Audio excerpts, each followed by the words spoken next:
এই যে কেমন আছো তুমি? আশা করি অনেক বেশি ভালো আছো। যদি ভালো না থাকতা তাহলে তো ভিডিওটা ওপেন করতে না। মজা নিলাম তোমার সাথে।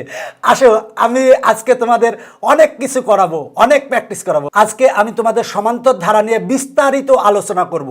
তবে আমি তোমাকে 100% বলতে পারি, তুমি যদি ভিডিওটা সম্পূর্ণ দেখো তাহলে সমান্তর ধারা নিয়ে তোমাদের আর কোনো সমস্যা থাকবে না।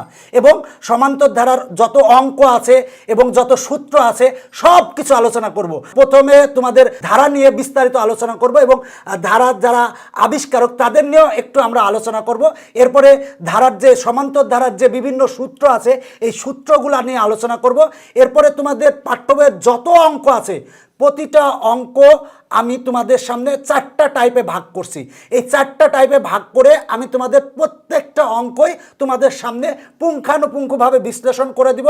তো আশা করি তুমি যদি এই ভিডিওটার প্রথম থেকে শেষ পর্যন্ত দেখো তাহলে তোমার এই সমান্তর ধারা নিয়ে যে সমস্যা বা সমান্তর ধারার যে অঙ্ক প্রতিটা অঙ্কই তুমি পারবে ইনশাল্লাহ। আমারও যদি মন খারাপ থাকে আমি অনেক জোরে জোরে হাসি বা অনেক সময় গান গাই, যদিও গান সবাই কম বেশি গান জানে, সবাই কিন্তু একা একা রুমের মধ্যে অথবা বাথরুমে যে অনেকেই গান গায়। আমিও যেমন মনে করো গান গাই হচ্ছে লালা লালা বলে। তো দেখো যে ব্যাপারটা, একটা গান আমি বলি তোমাদের, লা লা লা লা লা লা লা লা লা লা লা লা লা লা লা লা লা লা। বলো তো কি গান? যাই হোক, অনেক সময় আমার যদি মন খারাপ থাকে সেক্ষেত্রে আমি এইভাবে গান গাই। তুমি যদি মনে করো তোমার গান গেয়ে মন ভালো হবে তাহলে মনটা ভালো করে নাও, বা হাসি দিয়ে যদি মন ভালো হয় তাহলে মন ভালো করে নাও।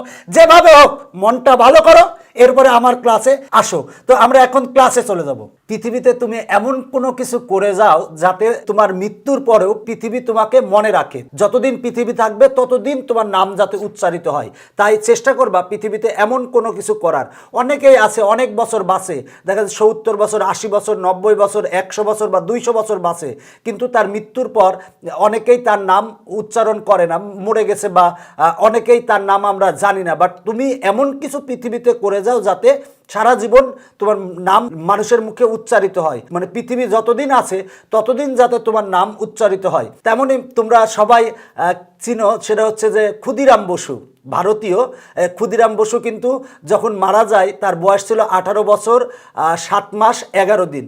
মাত্র 18 বছর বয়সে ক্ষুদিরাম মারা গেছে, কিন্তু ক্ষুদিরামের নাম কিন্তু স্বর্ণাক্ষরে লেখা আছে এবং সারা বিশ্ব কিন্তু ক্ষুদিরাম বসুকে চিনে। যদিও ক্ষুদিরাম বসু সম্পর্কে তোমরা খুবই ভালো জানো, অনেকেই ভালো জানো। আবার আরেকজন ভারতীয় বিজ্ঞানী যার নাম না বললেই নয়, সেটা হচ্ছে যে শ্রীনিবাস রামানুজন।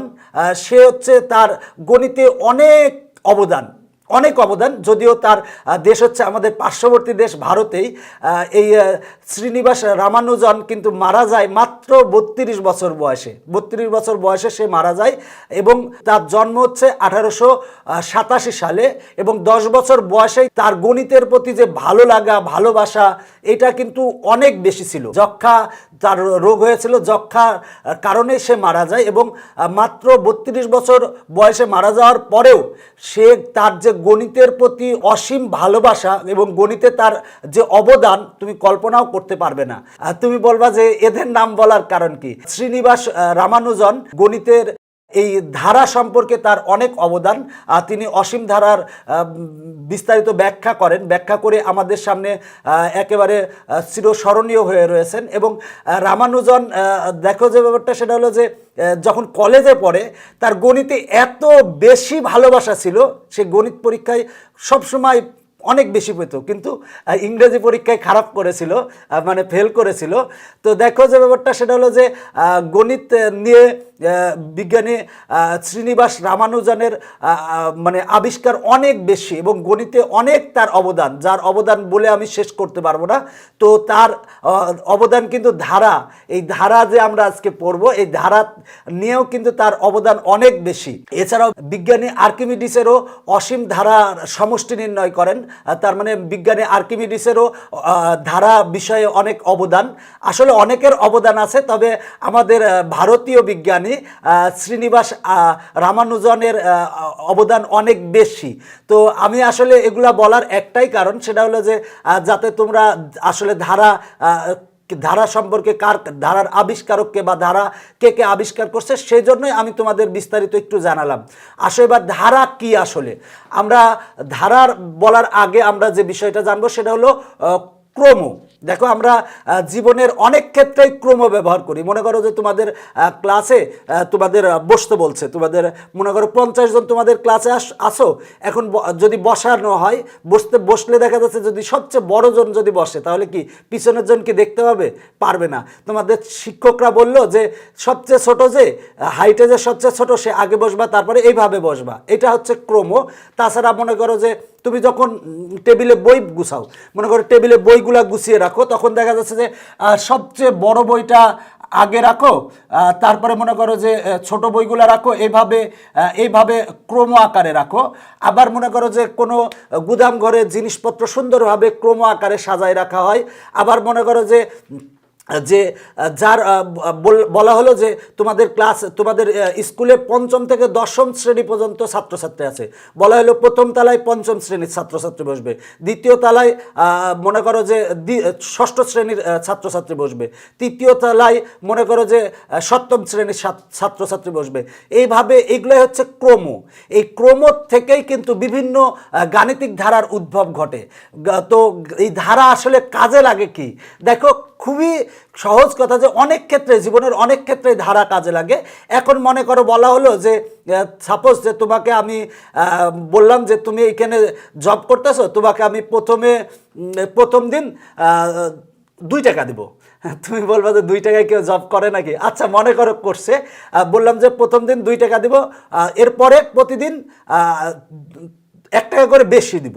তাহলে তার মানে সে 10 দিন পরে কত টাকা পাবে? দেখো প্রথমে সে পেল হচ্ছে 2 টাকা, পরের দিন তাহলে প্রতিদিন কিন্তু 1 টাকা করে সে বেশি পাবে বলছি। পরের দিন পাবে হচ্ছে 3 টাকা, তারপরের দিন পাবে হচ্ছে 4 টাকা, তারপরের দিন পাবে হচ্ছে 5 টাকা, তারপরের দিন পাবে হচ্ছে 6 টাকা, তারপরের দিন 7 টাকা, তারপরের দিন 8 টাকা, তারপরের দিন 9 টাকা, তারপরের দিন 10 টাকা, তারপরের দিন 11 টাকা। তার মানে দেখো 1 2 3 4 5 6 7 8 9 10, তার মানে 10তম দিনে সে টোটাল কত টাকা পাবে? তাহলে এগুলা আমরা যদি যোগ করি, যোগ করলেই কিন্তু আমরা 10তম দিনে টোটাল কত টাকা পাবে সেটা কিন্তু আমরা পাবো। তো এটা কিন্তু আমরা এইভাবে বের করলাম, কিন্তু এবার যোগ করলেই 10তম দিনে টোটাল সে কত টাকা পাবে পাওয়া যাবে। এখন মনে করো যে বলা হলো যে এখন 100তম দিনে সে কত টাকা পাবে, সেক্ষেত্রে তো যোগ করে বের করা অনেক কষ্টকর। তখন কিন্তু আমরা খুব সহজেই ধারার মাধ্যমে নির্ণয় করতে পারি। আরও বাস্তব একটা উদাহরণ দেখো, মনে করো যে আমাকে তোমার বাসায় একটা জব দিয়েছো, তো আমি শর্ত দিয়েছি তুমি প্রথম দিন আমাকে দিবা হচ্ছে 1 পয়সা, দ্বিতীয় দিন দিবা হচ্ছে 2 পয়সা, তৃতীয় দিন দিবা হচ্ছে 4 পয়সা। মানে প্রথম দিন যা দিবা দ্বিতীয় দিন ডাবল দিবা, মানে 2 পয়সা দিবা। দ্বিতীয় দিনের ডাবল দিবা, মানে 4 পয়সা। এরপরে মনে করো যে চতুর্থ দিন যে এইটার ডাবল দিবা, মানে তৃতীয় দিনের ডাবল দিবা, মানে 8 পয়সা দিবা। এরপরে মনে করো যে পঞ্চম দিন যে তুমি এইটার ডাবল দিবা, মানে 8 পয়সার ডাবল হচ্ছে 16 পয়সা দিবা। ষষ্ঠ দিন যে পঞ্চম দিনের ডাবল দিবা, মানে 32 পয়সা দিবা। এখন এরকম বললাম যে আমি তোমাকে শর্ত দিলাম, তাহলে তুমি 1 মাস পরে আমাকে কত টাকা দিবা? আচ্ছা আমাকে কি জবে রাখবা? দেখো আমি কিন্তু শর্ত দিয়েছি কি প্রথম দিন 1 পয়সা দিবা, দ্বিতীয় দিন 2 পয়সা দিবা, আর তৃতীয় দিন 4 পয়সা দিবা, মানে দ্বিতীয় দিনের ডাবল দিবা, চতুর্থ দিন 8 পয়সা দিবা, মানে তৃতীয় দিনের ডাবল দিবা। এইভাবে আমাকে 1 মাস শেষে কত টাকা বেতন দিতে হবে জানো? বেতনের কথা শুনলে তুমি আমাকে আর জব দিবা না আমি জানি, যদিও দেখো যে ওটা টোটাল যোগ করো এইভাবে 30 দিনের, যদি মনে করো 30 দিনের এইভাবে যোগ করো, এইভাবে 30 দিনের যোগ করা অনেক টাফ বা অনেক কষ্টকর, বাট সূত্রের মাধ্যমে আমরা খুব সহজেই যোগ করতে পারি। তোমার যদি 1 মাস হয়, 1 মাস শেষে আমাকে তোমার টাকা দিতে হবে হচ্ছে, যদি টাকার অঙ্কটা শুনো তাহলে আমাকে আর কিন্তু জব দিবা না আমি জানি। তো জব দেয়া লাগবে হচ্ছে টোটাল যদি মনে করো 30 দিনের আমরা বের করি, সেক্ষেত্রে আসবে হচ্ছে 1,37,418.23 আসবে, এত টাকা আসবে। মানে 1,37,418.23 টাকা আমাকে দিতে হবে। তো দেখো এইটা কিন্তু আমরা খুব সহজেই গুণোত্তর ধারার সাহায্যে বের করতে পারি। কিন্তু তুমি যদি আলাদা আলাদাভাবে যোগ করে লিখলে অনেক বড় হবে। কিন্তু তুমি গুণোত্তর ধারার সূত্র ব্যবহার করে, মানে ধারার সূত্র ব্যবহার করে খুব সহজেই এইটা বের করতে পারবে। তারপরে আমরা ছোটোকালে যখন ছিলাম, বা তুমিও যখন ছোট ছিলে, অনেক ক্ষেত্রেই বলছিলাম, অনেকেই একটা ধাঁধা ধরতো যে প্রথম দিন তোমাকে একটা কাঠি দিব, দ্বিতীয় দিন প্রথম দিনের ডাবল দিব, 2টা কাঠি দিব, তৃতীয় দিন তোমাকে দিব হচ্ছে 4টা কাঠি দিব, মানে দ্বিতীয় দিনের ডাবল, তারপরে হচ্ছে চতুর্থ দিন 8টা কাঠি দিব। 1 মাস শেষে কয়টা কাঠি দিতে হবে জানো? এইটাই দিতে হবে, এই এত সংখ্যক কাঠি, এই দশমিক কিন্তু থাকবে না, তখন এত সংখ্যক কাঠি দিতে হবে। টাকা, এটা পয়সা ছিল বলে এটা টাকায় রূপান্তরিত করার জন্য দশমিক দিয়েছিলাম। তো দেখো এইরকম ধাঁধা কিন্তু আমরা ছোটোকালে খেলেছি। সুতরাং দেখো যে ব্যাপারটা, ধারার গুরুত্ব অপরিসীম। জীবনের অনেক ক্ষেত্রেই ধারা ব্যবহার করা হয়, যেটা আমরা প্রায় ব্যবহার করি বাট বুঝি না। তাই মনে রাখবা যে জীবনের অনেক ক্ষেত্রে আমরা ধারা ব্যবহার করি, এবং ধারা ব্যবহার করে আমরা কিন্তু জীবনের অনেক কাজ খুব সহজেই করতে পারি। তাই মানব জীবনে ধারার গুরুত্ব অপরিসীম। যাই হোক, ধারা নিয়ে অনেক কথা বলেছি। এই টাইপের অঙ্ক কিন্তু আমি সূত্র ব্যবহার করে করাই দিব। আগে আমরা এই বিষয়গুলো জানি। দেখো, অনুক্রম কাকে বলে? তো অনুক্রমের ইংরেজি হচ্ছে সিকোয়েন্স বললে তোমরা ভালো বুঝবা। দেখো, মনে করো যে কতগুলো সংখ্যা আছে, মনে করো 2 আছে, 5 আছে, 1 আছে, 3 আছে, 4 আছে, 6 আছে। দেখো, এইটা আমি কতগুলো সংখ্যা লিখছি। এখন সংখ্যাগুলোকে আমি যদি সাজাই লিখি, তাহলে দেখো প্রথমে লিখবো হচ্ছে 1, এরপরে 2, এরপরে 3, এরপরে মনে করো 4, এরপরে হচ্ছে 5, এরপরে হচ্ছে 6। দেখো, আমরা সাজাই লিখছি। দেখো, সাজাই লিখলে কত সুন্দর দেখাচ্ছে, এবং আমরা সহজে বলতে পারবো 1 থেকে 6 পর্যন্ত আছে।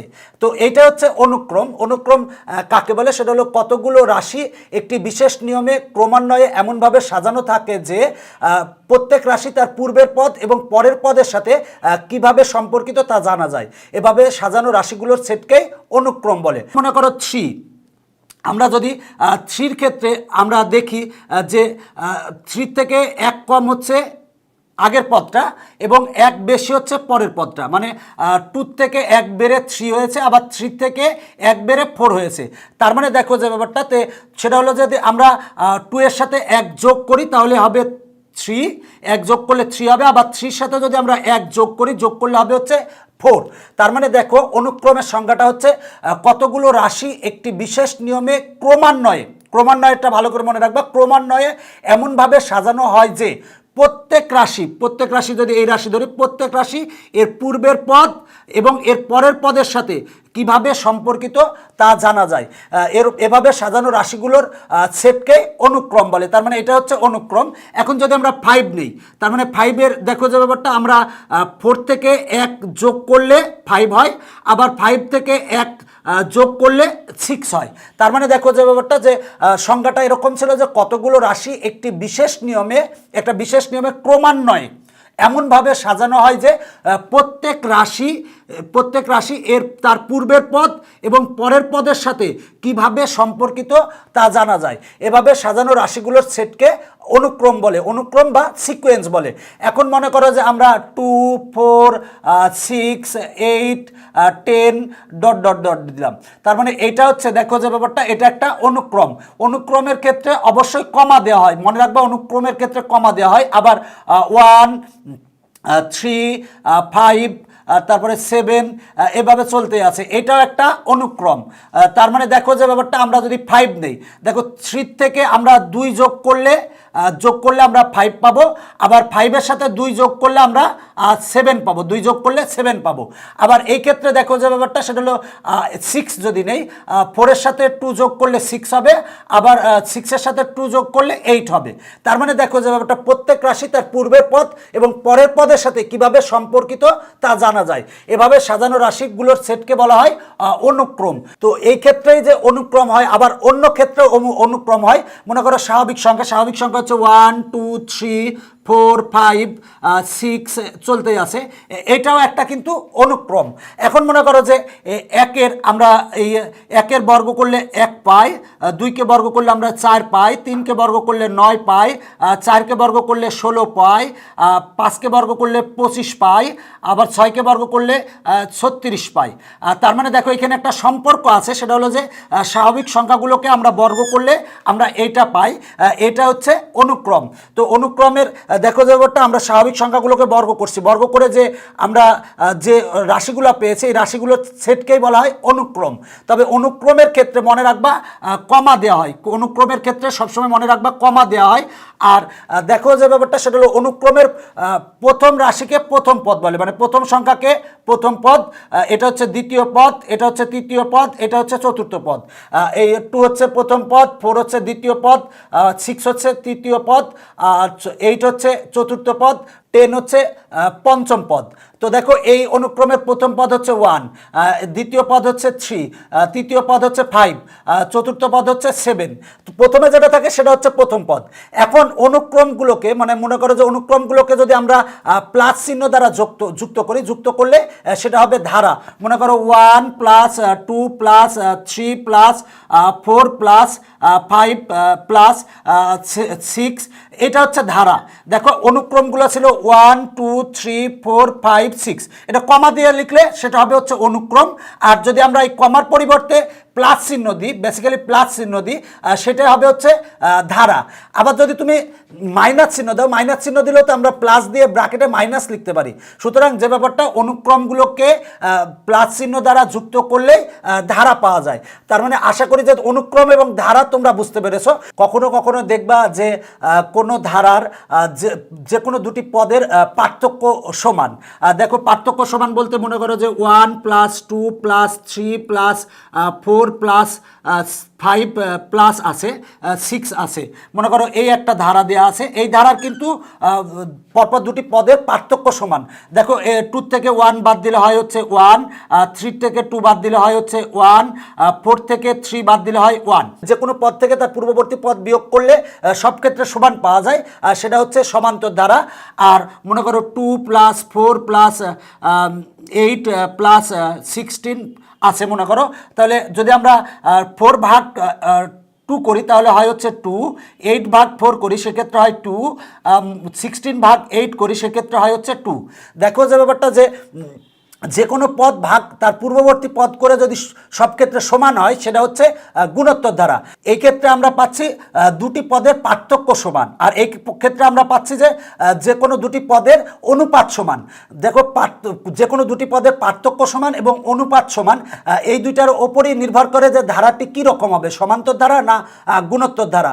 তো তোমাদের বইতে সবচেয়ে গুরুত্বপূর্ণ দুটি ধারা নিয়ে আলোচনা করা হয়েছে, সেটা হলো সমান্তর ধারা আর গুণোত্তর ধারা। আমি আজকের এই লেকচারে সমান্তর ধারা নিয়ে বিস্তারিত আলোচনা করব। দেখো সমান্তর ধারা কাকে বলে, সেটা হলো কোনো ধারার যে কোনো পদ তার পূর্ববর্তী পদের পার্থক্য যদি সবসময় সমান হয় তাকে বলা হয় সমান্তর ধারা। আর গুণোত্তর ধারা কাকে বলে, যে কোনো পদকে তার পূর্ববর্তী পদ দ্বারা ভাগ করে যদি সব ক্ষেত্রে সমান পাওয়া যায় তবে সেই ধারাকে গুণোত্তর ধারা বলে। মনে রাখবা যে কোনো পদকে তার পূর্ববর্তী পদ দ্বারা ভাগ করে যদি সব ক্ষেত্রে সমান পাওয়া যায়, মানে যদি অনুপাত সমান হয়, মানে এই পদ ভাগ এই পদ সমান যা আসবে এই পদ ভাগ এই পদ করে যদি একই আসে এবং এই পদ ভাগ এই পদ করে যদি একই আসে, তবে সেই ধারাকে আমরা বলবো গুণোত্তর ধারা। আর সমান্তর ধারা, দেখো সমান্তর মানে কাকে বলে, সমান্তর যদি আমরা ভাঙি তাহলে দেখো সমান্তর ধারা সমযোগ অন্তর, মানে সমান্তর ধারা বলতে বোঝায় যে সমান অন্তর, মানে যে কোনো পদ তার পূর্ববর্তী পদের পার্থক্য সবসময় যদি সমান হয় তবে সেই ধারাকে সমান্তর ধারা বলে। মানে সমান অন্তর মানে সব ক্ষেত্রে যদি অন্তর সমান হয়, মানে যে কোনো একটা পদ বিয়োগ তার পূর্ববর্তী পদ করে যদি সবসময় সমান পাওয়া যায় সেটা হচ্ছে সমান্তর ধারা।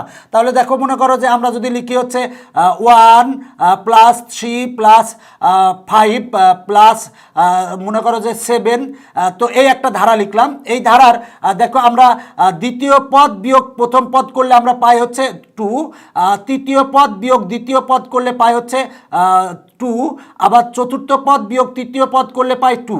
মানে দেখো যে ব্যাপারটা, যে কোনো পদ বিয়োগ তার পূর্ববর্তী পদ করে আমরা সব ক্ষেত্রেই টু পাচ্ছি। তার মানে এটা হচ্ছে একটা সমান্তর ধারা।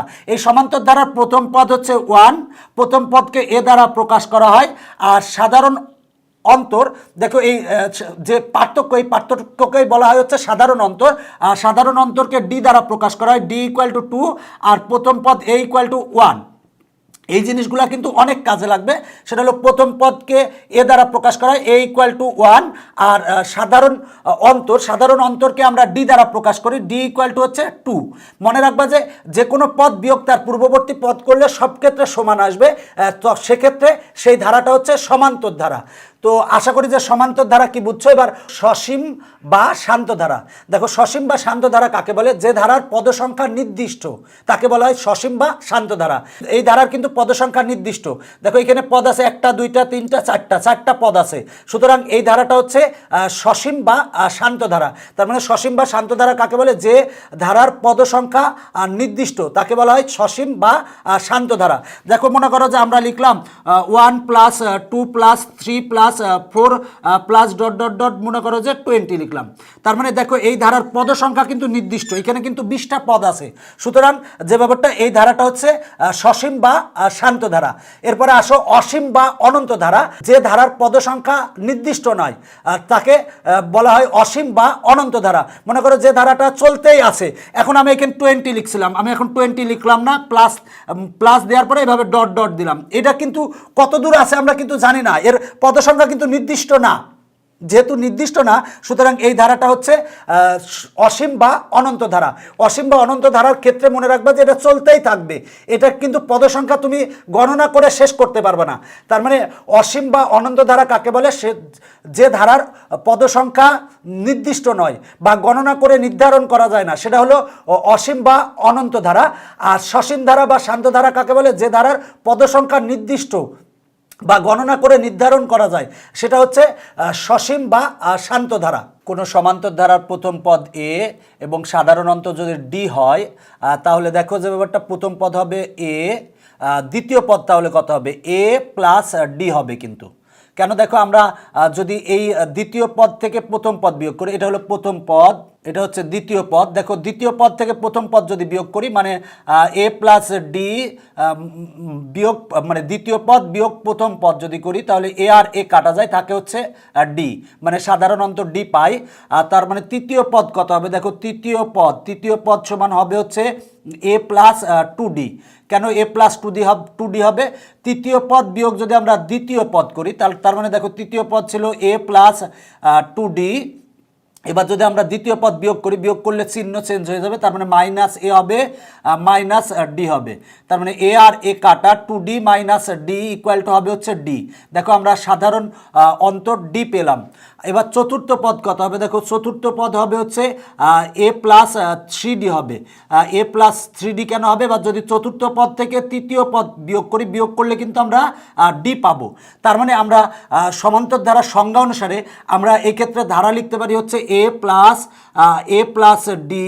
দেখো প্রথম পদ, দ্বিতীয় পদ, এরপর তৃতীয় পদ লিখবো এ প্লাস 2d, এটা হচ্ছে তৃতীয় পদ। চতুর্থ পদ হবে হচ্ছে এ প্লাস 3d প্লাস, এভাবে চলতেই থাকবে। এটা হচ্ছে প্রথম পদ, এটা দ্বিতীয় পদ, এটা তৃতীয় পদ, এটা হচ্ছে চতুর্থ পদ। তো দেখো আমরা সমান্তর ধারার ক্ষেত্রে সূত্র জানি এনতম পদের সূত্র হচ্ছে a plus N minus 1 into D. এই সূত্রটা কিন্তু অনেক কাজে লাগবে। সেটা হলো এনতম পদের সূত্র হচ্ছে a plus N minus 1 into d. দেখো এ হচ্ছে প্রথম পদ, আর ডি হচ্ছে সাধারণ অন্তর, আর এন হচ্ছে পদ সংখ্যা। মনে করো যে একটা সমান্তর ধারা দেওয়া আছে 1 plus 2 plus 3 plus 4 plus dot dot dot দেওয়া আছে, বলা আছে এনতম পদ কত। তাহলে আমরা এনতম পদের সূত্র জানি হচ্ছে a plus N minus 1 into d. তাহলে দেখো এ মানে প্রথম পদ কত? প্রথম পদ হচ্ছে 1 plus N minus 1 into D মানে হচ্ছে সাধারণ অন্তর। তার মানে দ্বিতীয় পদ বিয়োগ প্রথম পদ করলে 1 পাই, তৃতীয় পদ বিয়োগ দ্বিতীয় পদ করলে 1 পাই, মানে ডি এর মান হচ্ছে 1। তাহলে আমরা পাই হচ্ছে one plus N minus one, one আর ওয়ান কাটা ইকুয়াল টু এন। তার মানে দেখো আমরা এই ধারাটির এনতম পদ পাচ্ছি হচ্ছে এন। দেখো এনতম পদ পেলাম হচ্ছে এন। এখন যদি বলা হতো যে 2 plus 4 plus 6 plus 8 plus dot dot dot দেওয়া আছে, বলা আছে এই ধারাটির এনতম পদ কত, তাহলে এনতম পদের সূত্র হচ্ছে a plus N minus one into d. তাহলে প্রথম পদ কত, প্রথম পদ হচ্ছে 2, প্রথম পদ হচ্ছে 2 plus N minus one into D. D মানে হচ্ছে দেখো দ্বিতীয় পদ বিয়োগ প্রথম পদ করলে 2 পাই, আবার তৃতীয় পদ বিয়োগ দ্বিতীয় পদ করলে 2 পাই। তার মানে ডি মানে হচ্ছে সাধারণ অন্তর, সাধারণ অন্তর হচ্ছে 2 সমান আমরা পাবো 2 প্লাস 2n মাইনাস 2, 2 আর 2 কাটা আমরা পাবো হচ্ছে 2n। তার মানে দেখো এই ধারাটির এনতম পদ হচ্ছে 2n। দেখো আমরা আরেকটা ধারা লিখি, মনে করো যে 1 plus 2 plus 3 plus dot dot dot বলা হলো প্লাস 10, বললো যে 10তম পদের পদ কত, মানে এটা এই ধারাটির 10তম পদ কত। তাহলে দেখো আমরা এনতম পদের সূত্র জানি a plus N minus one into d. তাহলে দেখো এ মানে হচ্ছে প্রথম পদ, প্রথম পদ এ ইকুয়াল টু হচ্ছে 1, ডি মানে হচ্ছে সাধারণ অন্তর, আর সাধারণ অন্তর ডি ইকুয়াল টু হবে 2 মাইনাস 1 সমান হবে হচ্ছে 2 মাইনাস 1 সমান হয় হচ্ছে 1, আবার 3 মাইনাস 2 করলে হয় 1। আর এন, এন মানে পদ সংখ্যা বলা আছে হচ্ছে 10, বলা আছে 10তম পদ কত, তাহলে 10 এনের মান হবে হচ্ছে 10। এবার আমরা এখানে মানটা বসাই দিব, বসাই দিলে আমরা পাই হচ্ছে এর মান 1 প্লাস 10 মাইনাস 1 ইন্টু ডি এর মান, ডি এর মান হচ্ছে 1। বসিয়ে ক্যালকুলেশন করলে যা পাবো সেটাই হবে হচ্ছে 10তম পদ। দেখো আমার ক্যালকুলেশন করলে কিন্তু 10 আসবে, তার মানে 10তম পদ দেখো এলো হচ্ছে 10ই এসেছে। দেখো সমান্তর ধারার এনতম পদের সূত্র হচ্ছে a plus N minus one into d, আর প্রথম সমান্তর ধারার প্রথম এন সংখ্যক পদের সমষ্টি s N equal to n by 2 into a plus p.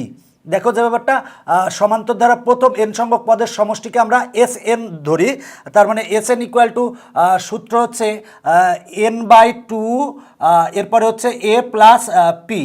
দেখো এ হচ্ছে প্রথম পদ, পি হচ্ছে শেষ পদ, আর এন হচ্ছে পদ সংখ্যা। প্রথম পদ, শেষ পদ এবং পদ সংখ্যা দেওয়া থাকলে আমরা খুব সহজেই এই সূত্রের সাহায্যে আমরা সমান্তর ধারার এন সংখ্যক পদের সমষ্টি নির্ণয় করতে পারি। তো আমরা এই সূত্রগুলোর প্রয়োগ একটু পরেই দেখব।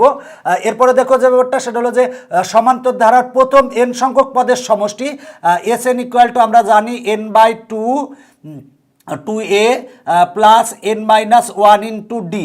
এই সূত্রটা আমরা সবচেয়ে বেশি ব্যবহার করি। দেখো এন হচ্ছে পদ সংখ্যা, এন হচ্ছে পদ সংখ্যা, এ হচ্ছে প্রথম পদ, আর হচ্ছে ডি হচ্ছে সাধারণ অন্তর, আর এন হচ্ছে তো পদ সংখ্যা আমরা জানি।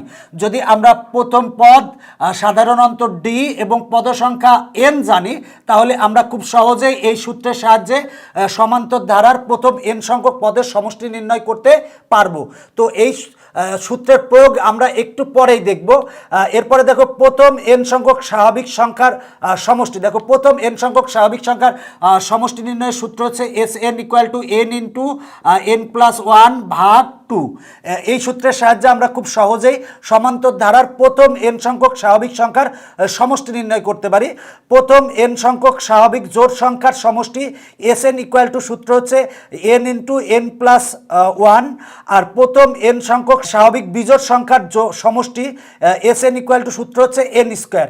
তো আমরা এখন সূত্রগুলোর প্রয়োগ দেখব। দেখো আমি প্রথমে বলেছি আমি 4 টাইপের অঙ্ক করাবো। যদি 4 টাইপের অঙ্ক বুঝো তাহলে দেখবা যে এই চ্যাপ্টারের 90% অঙ্ক তোমার করা হয়ে গেল, মানে 90% অঙ্ক তুমি পারবে। তো দেখো আমরা প্রথম টাইপে এই 4টা অঙ্ক করাবো। দেখো বলা আছে 2 minus 5 minus 12 minus 19 minus dot dot dot ধারাটির সাধারণ অন্তর ও 12তম পদ নির্ণয় করো। দেখো প্রথমে আমাকে বের করতে হবে ধারাটির সাধারণ অন্তর এবং 12তম পদ নির্ণয় করতে হবে। তো দেখো আমার ধারাটি দেওয়া আছে হচ্ছে 2 minus 5 minus 12 minus 19 minus dot dot dot দেওয়া আছে, এখানে কিন্তু মাইনাস আছে।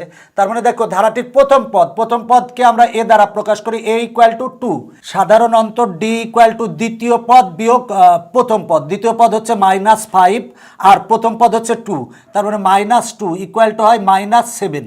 আবার যদি তুমি তৃতীয় পদ বিয়োগ দ্বিতীয় পদ করো তাহলে আমরা পাই মাইনাস 12 মাইনাস মাইনাস, দেখো তৃতীয় পদ হচ্ছে -12 আর দ্বিতীয় পদ হচ্ছে -5, তার মানে মাইনাসে মাইনাসে +5 হবে, ইকুয়াল টু হয় হচ্ছে -7। আবার যদি তুমি চতুর্থ পদ বিয়োগ তৃতীয় পদ করো সেক্ষেত্রেও -7 পাবে। তার মানে দেখো যে ব্যাপারটা ধারাটির সাধারণ অন্তর আমরা অতএব ডি ইকুয়াল টু পাচ্ছি হচ্ছে -7। এইটাই হচ্ছে আমার অ্যান্সার। এরপরে বলা আছে 12তম পদ বের করো। দেখো ধারাটা হচ্ছে সমান্তর ধারা। কেন সমান্তর ধারা? যে কোনো পদ বিয়োগ তার পূর্ববর্তী পদ করলে আমরা সব ক্ষেত্রে সমান পাচ্ছি, সুতরাং এই ধারাটা হচ্ছে সমান্তর ধারার ক্ষেত্রে আমরা n-তম পদের সূত্র জানি। n-তম পদ equal to a plus n-1 into D, আমরা এই সূত্রটা জানি। তাহলে বের করতে বলা আছে 12তম পদ, তাহলে লিখবো অতএব 12তম পদ। দেখো 12তম পদ আমরা n এর স্থলে 12 লিখবো, তার মানে a প্লাস 12 মাইনাস 1 আর ইন্টু ডি। এখন আমরা এ আর ডি এর মান বসাই দেবো, বসাই দিলে 12তম পদ পেয়ে যাব। দেখো এর মান, এ মানে হচ্ছে প্রথম পদ হচ্ছে 2 প্লাস 12 মাইনাস 1 সমান হয় হচ্ছে 11 ইন্টু ডি। দেখো ডি এর মান হচ্ছে -7, তার মানে ডি এর মান হচ্ছে -7। এবার ক্যালকুলেশন করলে যা হবে তাই হচ্ছে অ্যান্সার। দেখো বলা ছিল যে 12তম পদ কত, আমরা n-তম পদের সূত্র জানি a plus n-1 into d, তাহলে 12তম পদ n এর স্থলে আমরা 12 লিখেছি, লিখে a এবং d এর মান বসাই দিলেই আমরা 12তম পদ পাবো। এরপরে দেখো এইটা তিনটা অঙ্ক একই রকম, আমরা এই অঙ্কটা করাবো। বলা আছে 4 প্লাস, দেখো 4 প্লাস 7 প্লাস 10 প্লাস 13, ধারাটির কোন পদ 301? দেখো যে ব্যাপারটা বলা আছে ধারাটির কোন পদ 301। আচ্ছা, যদি বলা হয় তৃতীয় পদ কত, তাহলে তৃতীয় পদ হচ্ছে 10। বলা হলো চতুর্থ পদ কত, চতুর্থ পদ হচ্ছে 13। এখন দেখো যে ব্যাপারটা, এখন বলা আছে কোন পদ, মানে কোন পদ হচ্ছে 301। এখন যদি বলা হয় যে 10 কততম পদ, দেখো 10 হচ্ছে কিন্তু তৃতীয় পদ। এখন যদি বলা হয় যে 7 কততম পদ, 7 হচ্ছে দ্বিতীয় পদ, প্রথম দ্বিতীয়। এখন বলা হলো 13 কততম পদ, 13 হচ্ছে চতুর্থ পদ। তো দেখো যে ব্যাপারটা, আমরা তো এইটা সম্পূর্ণ ধারা লিখি নাই, সুতরাং আমাকে বলা আছে যে ধারাটির কোন পদ 301। তাহলে দেখো আমরা ধরে নিব যে ধারাটির n-তম পদ হচ্ছে 301, তাহলে লিখবো যে n-তম পদ ইকুয়াল টু 301। দেখো এই ধারাটা কিন্তু আমার সমান্তর ধারা। কেন? দেখো দ্বিতীয় পদ বিয়োগ যদি প্রথম পদ করলে আমরা 3 পাবো, আবার তৃতীয় পদ বিয়োগ দ্বিতীয় পদ করলে 3 পাবো, আবার চতুর্থ পদ বিয়োগ তৃতীয় পদ করলে 3 পাবো। তার মানে দেখো যে ব্যাপারটা, এটা হচ্ছে সমান্তর ধারা। তো সমান্তর ধারার আমরা ধরে নিয়েছি যে, মনে করি সমান্তর ধারার n-তম পদ হচ্ছে 301। এইখানে আমরা n-তম পদের সূত্র জানি হচ্ছে a plus n-1 into d equal two 301। এবার এ আর ডি এর মান আমরা বসাই দেবো। দেখো এর মান হচ্ছে, এ মানে হচ্ছে প্রথম পদ হচ্ছে 4 plus n-1 into D, D মানে সাধারণ অন্তর হচ্ছে 3, মানে ডি এর মান হচ্ছে 3, আমরা ডি এর মান 3 বসাবো, ইকুয়াল টু 301। এখন ক্যালকুলেশন করলে পাবা হচ্ছে 100 পেলা। আর তার মানে যে ব্যাপারটা, 100তম পদ হচ্ছে 301। তার মানে দেখো বলা হতো যে 13 কততম পদ, 13 হচ্ছে 4তম পদ। 10 কততম পদ, 10 হচ্ছে 3তম পদ। তার মানে বলা ছিল যে 301 কততম পদ, তাহলে এন এর মান পেয়েছি আমরা 100, তার মানে 100তম পদ হচ্ছে 301। এখন আমরা এই অঙ্কটা দেখব। বলা আছে 5 প্লাস 8 প্লাস 11 প্লাস 14 প্লাস ... ধারাটির কোন পদ 383। এখন দেখো যে ব্যাপারটা, সেটা হলো যে এই ধারাটার প্রথম পদ এ সমান হচ্ছে 5। এরপরে দেখো সাধারণ অন্তরকে আমরা ডি দ্বারা প্রকাশ করি। ডি ইকুয়াল টু কত হবে, আমরা দ্বিতীয় পদ বিয়োগ আমরা প্রথম পদ করব, মানে 8 মাইনাস 5 ইকুয়াল টু আসে হচ্ছে 3। আবার যদি তুমি 11 মাইনাস 8 করো সেক্ষেত্রেও 3 আসবে। দেখো এই ধারাটার ক্ষেত্রে আমরা যদি বলি 14 কততম পদ, 14 হচ্ছে 4তম পদ। 11 কততম পদ, 11 হচ্ছে 3তম পদ। 8 কয়তম পদ, হচ্ছে 2তম পদ। তাহলে 383 কয়তম পদ হবে সেটাই বের করতে বলছে। তাহলে আমরা ধরে নিব যে, ধরি n-তম পদ হচ্ছে, n-তম পদ ইকুয়াল টু 383। দেখো আমরা ধরে নিয়েছি n-তম পদ হচ্ছে 383। এখন আমরা n-তম পদের সূত্র জানি a plus n-1 into d equal two 383। এখানে আমরা এ এবং ডি এর মান বসাবো। দেখো এ মানে হচ্ছে প্রথম পদ হচ্ছে 5 plus n-1 into D, D এর মান হচ্ছে 3 ইকুয়াল টু 383। এখানে যদি তুমি ক্যালকুলেশন করো, ক্যালকুলেশন করলে এন এর মান পাবে হচ্ছে 127, তার মানে 127তম পদ হচ্ছে 383, তার মানে অ্যান্সার হচ্ছে 127 বলা ছিল যে ধারাটির কোন পদ 383, তাহলে আমরা ধরে নিয়েছি এনতম পদ হচ্ছে 383। এবার এনতম পদের আমরা সমান্তর ধারার ক্ষেত্রে এনতম পদের সূত্র জানি a plus n minus 1 into d. A এবং ডি এর মান বসিয়ে ক্যালকুলেশন করলে আমরা এন এর মান পাবো হচ্ছে 127, তার মানে 127তম পদ হচ্ছে 383। দেখো অঙ্কগুলো কত সহজ, তুমি যদি একটু বুঝতে পারো তাহলেই পারবে। এখন আমরা টাইপ 2 দেখবো। এখানে যে অঙ্কগুলো আছে সবগুলোই প্রায় একই রকমের। দেখো বলা আছে 1 plus 3 plus 5 plus 7 plus dot dot dot ধারাটির এন পদের সমষ্টি বের করো। তো দেখো ধারাটির এন সংখ্যক পদের সমষ্টি বের করতে হবে। তো আমরা দেখবো, দেখো এখানে প্রথম পদ কত, প্রথম পদকে আমরা এ দ্বারা প্রকাশ করি। প্রথম পদ এ ইকুয়াল টু 1, সাধারণ অন্তর ডি ইকুয়াল টু দ্বিতীয় পদ বিয়োগ প্রথম পদ, মানে 3 মাইনাস 1 ইকুয়াল টু 2 আসে। আবার 5 মাইনাস 3 করলেও 2 আসে, 7 মাইনাস 5 করলেও 2 আসে। তার মানে দেখো যে ব্যাপারটা, এই ধারাটা কিন্তু সমান্তর ধারা। দেখো এই সমান্তর ধারার বলা আছে এন পদের সমষ্টি বের করো, মানে প্রথম এন সংখ্যক পদের সমষ্টি বের করতে হবে। তো আমরা সমান্তর ধারার ক্ষেত্রে জানি প্রথম এন সংখ্যক পদের সমষ্টি। দেখো প্রথম এন সংখ্যক পদের সমষ্টির সূত্র হচ্ছে S N equal two n/2 2a plus n-1 into D. S N equal to আমরা সূত্র জানি হচ্ছে n/2 আর 2a plus n-1 into D. আমরা এই সূত্রটা জানি। এখানে কিন্তু এন পদের সমষ্টি বের করতে বলছে, তার মানে আমার এন পদের সমষ্টি বের করব, তার মানে পাই হচ্ছে n/2 আর 2 ইন্টু এ। দেখো এর মান, আমরা এর মান পেয়েছি 1 বসাবো প্লাস n-1 ইন্টু ডি। দেখো ডি এর মান আমরা 2 পেয়েছি, 2 বসাবো। বসিয়ে আমরা যদি এখন ক্যালকুলেশন করি, ক্যালকুলেশন করলে পাবো হচ্ছে এন স্কোয়ার। এইটা হচ্ছে আমার অ্যান্সার চলে এসেছে। বলা ছিল যে একটা ধারা দেওয়া আছে, ধারাটির এন পদের সমষ্টি বের করো। আমরা দেখো যে ব্যাপারটা, ধারাটি হচ্ছে সমান্তর ধারা। সমান্তর ধারার প্রথম পদকে আমরা এ দ্বারা প্রকাশ করি, এ ইকুয়াল টু 1, আর সাধারণ অন্তরকে ডি দ্বারা প্রকাশ করি, D equal two 3 minus 1 equal to 2। দেখো কেন এই ধারাটা সমান্তর ধারা, কারণ যে কোনো পদ বিয়োগ তার পূর্ববর্তী পদ করে আমরা সব ক্ষেত্রেই 2 পাচ্ছি। 3 মাইনাস 1 সমান হয় 2, 5 মাইনাস 3 সমান হয় 2, 7 মাইনাস 5 সমান হয় 2। সুতরাং এই ধারাটা হচ্ছে সমান্তর ধারা। আমরা জানি সমান্তর ধারার প্রথম এন সংখ্যক পদের সমষ্টি নির্ণয়ের সূত্র হচ্ছে n/2 2a plus n-1 into d. এখানে আমরা এ এবং ডি এর মান বসিয়ে ক্যালকুলেশন করলে এন স্কোয়ার পাবো। এইটাই হচ্ছে অ্যান্সার। এর পরেরটা দেখো 8 plus 16 plus 24 plus dot dot dot ধারাটির প্রথম 90 পদের সমষ্টি বের করো। এখন দেখো এই ধারাটা আমরা দেখব কি ধারা। দেখো এই ধারাটার ক্ষেত্রে আমরা দেখতেছি সেটা হলো দ্বিতীয় পদ বিয়োগ যদি আমরা প্রথম পদ করি তাহলে 8 আসে, আর 24 বিয়োগ 16 যদি করি সেক্ষেত্রেও 8 আসে। মানে যে কোনো পদ বিয়োগ তার পূর্ববর্তী পদ করে আমরা সব ক্ষেত্রে সমান পাচ্ছি, মানে 8 পাচ্ছি। সুতরাং এই ধারাটা সমান্তর ধারা। এই সমান্তর ধারার আমার 9টি পদের সমষ্টি বের করতে হবে, প্রথম 9টি পদের সমষ্টি। তো আমরা সমান্তর ধারার প্রথম পদ এ সমান হচ্ছে 8, আর সাধারণ অন্তরকে আমরা ডি দ্বারা প্রকাশ করি, D equal two 16 minus 8 equal to আসে হচ্ছে 8। দেখো প্রথম পদ এ সমান 8 পেয়েছি, আর সাধারণ অন্তর ডি সমানও 8 পেয়েছি। এখন আমাকে 9টি পদের সমষ্টি বের করতে হবে, তার মানে এন ইকুয়াল টু হচ্ছে 9। 9টি পদের সমষ্টি বের করতে হবে। আমরা জানি প্রথম এন সংখ্যক, সমান্তর ধারার প্রথম এন সংখ্যক পদের সমষ্টি s N equal two n/2 2a plus n-1 into D. আমরা এই সূত্রটা জানি। দেখো সমান্তর ধারার এন সংখ্যক, প্রথম এন সংখ্যক পদের সমষ্টি নির্ণয়ের সূত্র হচ্ছে এইটা। তাহলে বলা আছে প্রথম 9টি পদের সমষ্টি বের করো। তাহলে আমরা এন এর স্থলে আমরা 9 বসাবো, তার মানে S9 equal to 9/2 R into 2a। দেখো এর মান পেয়েছি আমরা 8 বসাবো, প্লাস এন এর মান আমরা 9 বসাবো, মাইনাস 1 ইন্টু ডি। দেখো ডি এর মান আমরা 8 বসাবো। দেখো সেটা হলো যে এই একটা সমান্তর ধারা দেওয়া আছে।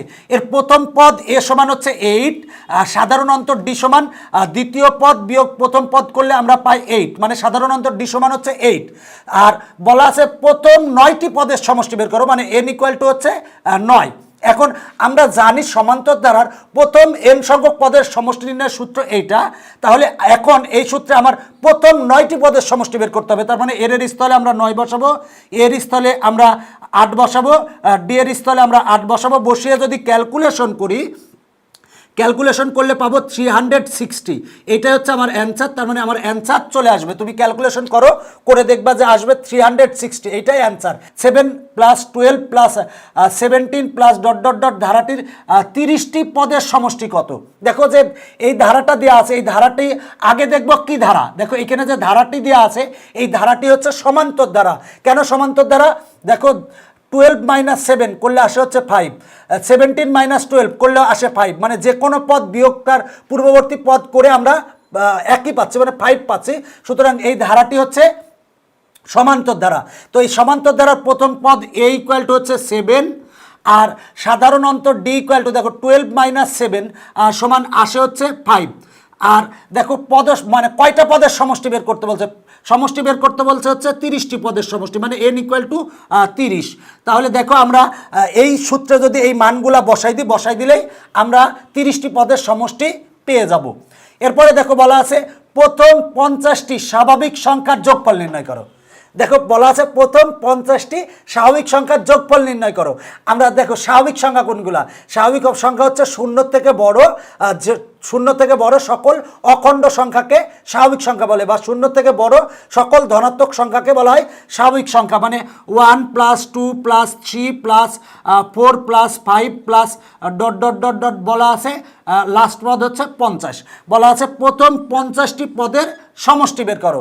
দেখো আমরা সূত্র জানি, যদিও আমরা যদি এই সূত্রের ক্ষেত্রে বের করি সেক্ষেত্রে পারবো, তবে আমরা বের করবো হচ্ছে, দেখো যে ব্যাপারটা সহজ। আর একটা সূত্র আছে, প্রথম n সংখ্যক স্বাভাবিক সংখ্যার সমষ্টি। দেখো প্রথম n সংখ্যক স্বাভাবিক সংখ্যার সমষ্টি নির্ণয়ের সূত্র হচ্ছে Sn = n × n + 1/2। আমরা এই সূত্রটা জানি।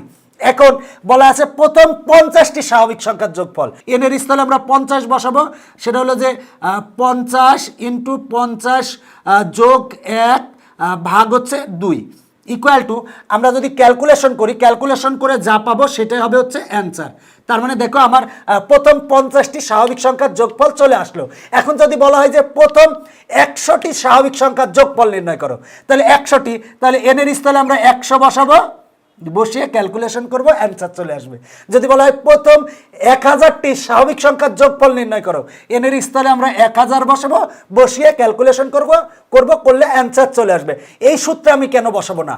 দেখো আমার যেহেতু আমি আরেকটা সহজ সূত্র, এই সূত্রে বসালেও আমার আসবে, অ্যান্সার আসবে। যদি আমরা প্রথম বলা ছিল যে প্রথম 50টি স্বাভাবিক সংখ্যার যোগফল নির্ণয় করো, সেক্ষেত্রে আমরা n এর স্তরে 50, প্রথম পদ a = 1 এবং সাধারণ অন্তর d সমান, যদি আমরা দেখো সাধারণ অন্তর d সমান কিন্তু 1 যদি বসালেও এই সূত্রেও আসবে, সেক্ষেত্রে একটু বড় হবে। কারণ এখানে দেখো যে ব্যাপারটা, এখানে 50টি পদের সমষ্টি বের করতে বলা আছে। তো আমরা এই সূত্রে বসালে একটু বড় হবে, কিন্তু এই সূত্রে বসালে আমরা কিন্তু সহজেই বের করতে পারি, তাই আমরা এই সূত্রেই বসাবো। এরপরে দেখো যে ব্যাপারটা বলা আছে, এটা তো তোমরা পারবে। এরপরে বলা আছে 1 + 2 + 3 + 4 + ডট ডট ডট প্লাস 99 = কত? দেখো 1 2 3 4 ডট ডট ডট 90 এগুলো কিন্তু স্বাভাবিক সংখ্যা। তার মানে প্রথম n সংখ্যক স্বাভাবিক সংখ্যার, মানে প্রথম n সংখ্যক স্বাভাবিক সংখ্যারই সূত্র বসবে। এই ক্ষেত্রে যে ব্যাপারটা বসবে সেটা হলো যে আমার যে ব্যাপারটা প্রথম 99টি স্বাভাবিক সংখ্যার যোগফল নির্ণয় করতে হবে। এটা কিন্তু দেখো যে ব্যাপারটা 1 + 2 + 3 + 4 + ডট ডট ডট প্লাস 99, মানে এখানে পদ আছে হচ্ছে 99টি। তাহলে 99টি পদের আমার সমষ্টি বের করতে হবে। আমরা জানি n সংখ্যক পদের সমষ্টি নির্ণয়ের সূত্র হচ্ছে n × n + 1/2। যেহেতু প্রথম 99টি স্বাভাবিক সংখ্যার যোগফল নির্ণয় করতে হবে, তার মানে আমরা n এর স্থলে 99 বসাবো। তার মানে 99 + 1/2। এখন ক্যালকুলেশন করলে যা হবে তাই হবে হচ্ছে অ্যান্সার। দেখো এইটা যদি 1 + 2 + 3 + 4 + ডট ডট ডট প্লাস 99, এখানে যেগুলো আছে সেগুলো হচ্ছে, দেখো যে ব্যাপারটা স্বাভাবিক সংখ্যা, প্রথম 99টি স্বাভাবিক সংখ্যার যোগফল নির্ণয় করতে হবে। আমরা জানি প্রথম n সংখ্যক স্বাভাবিক সংখ্যার যোগফল নির্ণয়ের সূত্র হচ্ছে n × n + 1/2। তাহলে প্রথম 99টি স্বাভাবিক সংখ্যার যোগফল কত হবে, এন এর স্থলে আমরা 99 বসাবো, 99 বসানোর পরে ক্যালকুলেশন করে যা হবে তাই হবে হচ্ছে অ্যান্সার। এখন দেখো এই দুইটা অঙ্ক যদি আমরা এই সূত্রে বসাই, প্রথম এন সংখ্যক পদের সমষ্টি নির্ণয় মানে সমান্তর ধারার ক্ষেত্রে এই সূত্রে বসাই, এই সূত্রে বসালেও হবে কিন্তু একটু বড় হবে, তবে আমি বলবো যে এই সূত্রে বসালে তোমার সহজেই অঙ্কটা হয়ে যাবে। এখন আমরা এই অঙ্কগুলো দেখব। দেখো বলা আছে 5 plus 11 plus 17 plus 23 plus dot dot dot 59 equal to কত। এরপরেরটা দেওয়া আছে 29 plus 25 plus 21 plus dot dot dot minus 23 equal to কত। এখন দেখো যে ব্যাপারটা আগের এই অঙ্কটাই আমরা এই অঙ্কটার ক্ষেত্রে আমরা জানছিলাম যে হচ্ছে এখানে পদ আছে হচ্ছে 99 মানে 99টি, কিন্তু এইখানে আমার কয়টা পদ আছে আমি কিন্তু এটা জানি না। আমাকে কিন্তু আগে পদ কয়টা আছে সেটা বের করতে হবে, মানে এন এর মান পদ সংখ্যা এন বের করতে হবে, তারপরে কিন্তু আমরা এইটার সমষ্টি বের করতে পারবো বা এইটার সমষ্টি বের করতে পারবো। দেখো যে ব্যাপারটা তোমরা অনেকেই মনে করবা যে ধারাটা দেওয়া আছে এখানে 59, তার মানে এখানে পদ আছে 59টি, না এখানে 59টি পদ কিসের, দেখো না এখানে 5 থেকে শুরু হয়েছে 5, এরপরে দেখো দেওয়া আছে 11, এরপরে দেওয়া আছে হচ্ছে 17, এরপরে দেওয়া আছে 23, এরপরে প্লাস ডট ডট ডট দেওয়া আছে 59। এখানে অনেকেই মনে করতে পারো এটা ভুল, মনে রাখবা, কিন্তু এইটার ক্ষেত্রে দেখো 1 plus 2 plus 3 plus 4 plus dot dot dot plus 99, এখানে কিন্তু 99টি স্বাভাবিক সংখ্যার যোগফল বের করতে বলেছিল। সুতরাং আমরা সহজেই জেনে গেছিলাম যে এর পদ সংখ্যা মানে পদ আছে হচ্ছে 99টি, কিন্তু এই অঙ্কের ক্ষেত্রে কয়টা পদ আছে আমি জানি না। আগে আমার পদ সংখ্যা বের করতে হবে, মানে এন সমান বের করতে হবে, তারপরে কিন্তু আমরা সমষ্টি বের করব। তাহলে দেখো বলা আছে যে আমরা এই তিনটা অঙ্কের মধ্যে আমরা এই অঙ্কটা করাবো 29 plus 25 plus 21 plus dot dot dot minus 23 equal to কত। তার মানে এইটা কততম পদ আমাকে সেটা বের করতে হবে, তারপরে কিন্তু আমরা এর যোগফল বের করব। তো আগে আমরা দেখো যে ব্যাপারটা এই ধারাটা দিয়ে দেওয়া আছে, এই ধারাটা হচ্ছে দেখো সমান্তর ধারা। কেন সমান্তর ধারা, আমরা 25 মাইনাস এইটা মাইনাস যদি এইটা করি মানে দ্বিতীয় পদ বিয়োগ প্রথম পদ করি, মানে 25 মাইনাস 29 ইকুয়াল টু আমরা পাবো হচ্ছে দেখো -4 পাবো। আবার 21 তৃতীয় পদ বিয়োগ দ্বিতীয় পদ যদি করি তার মানে 21 মাইনাস 25 ইকুয়াল টু -4 পাবো, মানে প্রতি ক্ষেত্রে আমরা -4 পাচ্ছি। তার মানে যে কোনো পদ বিয়োগ তার পূর্ববর্তী পদ করে আমরা -4 পাচ্ছি। সুতরাং এই ধারাটা হচ্ছে সমান্তর ধারা। তার মানে এই সমান্তর ধারার প্রথম পদ এ ইকুয়াল টু হচ্ছে 29 আর সাধারণ অন্তর ডি ইকুয়াল টু হচ্ছে 25 মাইনাস 29 ইকুয়াল টু -4। দেখো এইখানে যে পদটা আছে এই পদটা আমরা ধরে নিব এনতম পদ, তার মানে ধরে নিব যে মনে করি এনতম পদ ইকুয়াল টু -23। আমরা এনতম পদের সূত্র জানি। দেখো সমান্তর ধারার ক্ষেত্রে এনতম পদের সূত্র হচ্ছে a plus N minus 1 into d equal to -23। দেখো এইটা কততম পদ আমরা আগে সেইটা বের করব, এরপরে কিন্তু আমরা সমষ্টি বের করব। তাহলে আমরা ধরে নিলাম যে এই পদটা হচ্ছে এনতম পদ, এনতম পদ ইকুয়াল টু -23। আমরা এনতম পদের সূত্র জানি সমান্তর ধারার ক্ষেত্রে a plus N minus 1 into d. এখানে এ এবং ডি এর মান বসাবো, বা আমরা এর মান দেখো আমরা দেওয়া আছে হচ্ছে 29 plus N minus 1 into d. দেখো ডি এর মান দেওয়া আছে হচ্ছে -4 ইকুয়াল টু হচ্ছে -23। আমরা যদি এটাকে ক্যালকুলেশন করি, ক্যালকুলেশন করলে এন ইকুয়াল টু পাবো হচ্ছে 14। তার মানে আমার যে ব্যাপারটা এই পদটা হচ্ছে 14তম পদ, তার মানে 14টি পদের সমষ্টি বের করতে হবে। তার মানে দেখো যে ব্যাপারটা এই পদটা কততম আমরা সেটা আগে বের করব, সেজন্য ধরে নিয়েছি এই পদটা হচ্ছে এনতম পদ, তার মানে এনতম পদ ইকুয়াল টু -23। আমরা সমান্তর ধারার ক্ষেত্রে এনতম পদের সূত্র জানি a plus N minus 1 into d. এখানে এ এবং ডি এর মান বসিয়ে ক্যালকুলেশন করলে এন সমান আমরা 14 পাবো, তার মানে 14টি পদের সমষ্টি বের করতে হবে। আমরা জানি সমান্তর ধারার এন সংখ্যক পদের সমষ্টি s N equal two n/2 2a plus n minus 1 into D.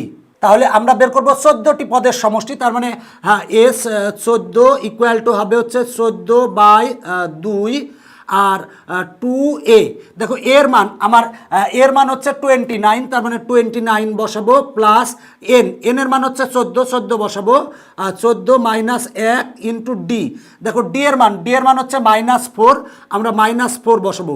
এখন এইটাকে বসিয়ে পর ক্যালকুলেশন করলে যা পাবো তাই হচ্ছে আমার অ্যান্সার। দেখো আমরা এন এর মান 14 পেয়েছিলাম, তাহলে 14টি পদের সমষ্টি বের করতে হবে। আমরা সমান্তর ধারার ক্ষেত্রে এন সংখ্যক পদের সমষ্টি নির্ণয়ের সূত্র আমরা এইটা জানি। এখন আমরা এখানে এন এর স্থলে 14, এর স্থলে দেখো এর মান হচ্ছে 29, ডি এর স্থলে -4 বসিয়ে ক্যালকুলেশন করলে যা পাবো সেটাই হচ্ছে অ্যান্সার। এখন তুমি যদি এই সূত্রে বসাও সেক্ষেত্রেও কিন্তু অ্যান্সার আসবে, কারণ আমি যে শেষ পদ জানি, দেখো আমরা সূত্র জানি সেটা হলো যে এস এন, মানে দেখো যে ব্যাপারটা এন এর মান হচ্ছে 14, তার মানে 14 ইকুয়াল টু 14/2 ইন্টু এ মানে হচ্ছে প্রথম পদ হচ্ছে 29 আর প্লাস পি মানে হচ্ছে শেষ পদ হচ্ছে -23, তার মানে -23। এবার ক্যালকুলেশন করলে যা হবে তাই অ্যান্সার। এই ক্ষেত্রেও ক্যালকুলেশন করে যা অ্যান্সার আসবে, এই ক্ষেত্রেও ক্যালকুলেশন করে তাই অ্যান্সার আসবে। তুমি এই সূত্রটাও বসাতে পারো, আবার এই সূত্রটাও বসাতে পারো, কারণ যদি পদ সংখ্যা এন, প্রথম পদ এবং শেষ পদ পি জানি, সেক্ষেত্রে আমরা সমষ্টি নির্ণয়ের এই সূত্রটা বসাতে পারি। এই সূত্রটা বসালেও আমার অ্যান্সার কিন্তু একই আসবে, কোনো সমস্যা নেই। আবার এই সূত্রে বসালেও কিন্তু অ্যান্সার একই রকম আসবে। তুমি এই সূত্রে বসিয়ে যা অ্যান্সার পাবে, এই সূত্রে বসালেও তাই অ্যান্সার পাবে। দুইটার মধ্যে যেটাই বসার সমস্যা নেই। তবে যদি এমনি তোমাদের সৃজনশীলে আসে সেক্ষেত্রে তোমরা এইটা বসাবে, আর যদি এমসিকিউতে আসে তাহলে সরাসরি পাওয়ার জন্য এই সূত্রটা বসাতে পারো। তা আশা করি যে তোমরা এই অঙ্কটা বুঝতে পেরেছো। এখন দেখো এই অঙ্কটার ক্ষেত্রে আছে প্রথম পদ a = 5, এবার সাধারণ অন্তর d = 11 - 5 = হচ্ছে 6। এখন আমার এই পদটা কততম পদ আগে বের করব, মানে ধরে নিব মনে করি এনতম পদ হচ্ছে 59। এবার আমরা এনতম পদের সূত্র জানি a + n - 1 * d = 59। এইখান থেকে ক্যালকুলেশন করে a এর মান আর d এর মান বসিয়ে ক্যালকুলেশন করলে n এর মান পাবা। তার মানে n এর মান যত পাবা, এবার আমরা এই সূত্রে বসাবো। এই সূত্রে আমরা n সংখ্যক পদের সমষ্টি নির্ণয়ের সমান্তর ধারার ক্ষেত্রে আমরা এই সূত্র যা জানি। এবার n এর মান যা আসবে এখানে বসাবা, a এর মান 5 বসাবা আর d এর মান 6 বসাবা, বসিয়ে ক্যালকুলেশন করলেও তোমরা এই ধারাটার সমষ্টি নির্ণয় করতে পারবা। আশা করি যে তোমরা পারবা। যদি তুমি এই এন এর মান বের করার পর যদি তুমি এই সূত্র বসাও সেক্ষেত্রেও হবে, একই রকম অ্যান্সার আসবে।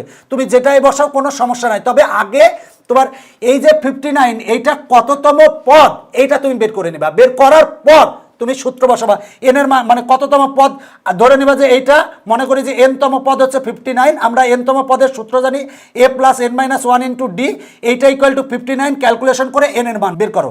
দেখো এন এর মান বের করার পরে এই সূত্রে এন এর মান, এর মান, ডি এর মান বসাই দিলেই অ্যান্সার চলে আসবে।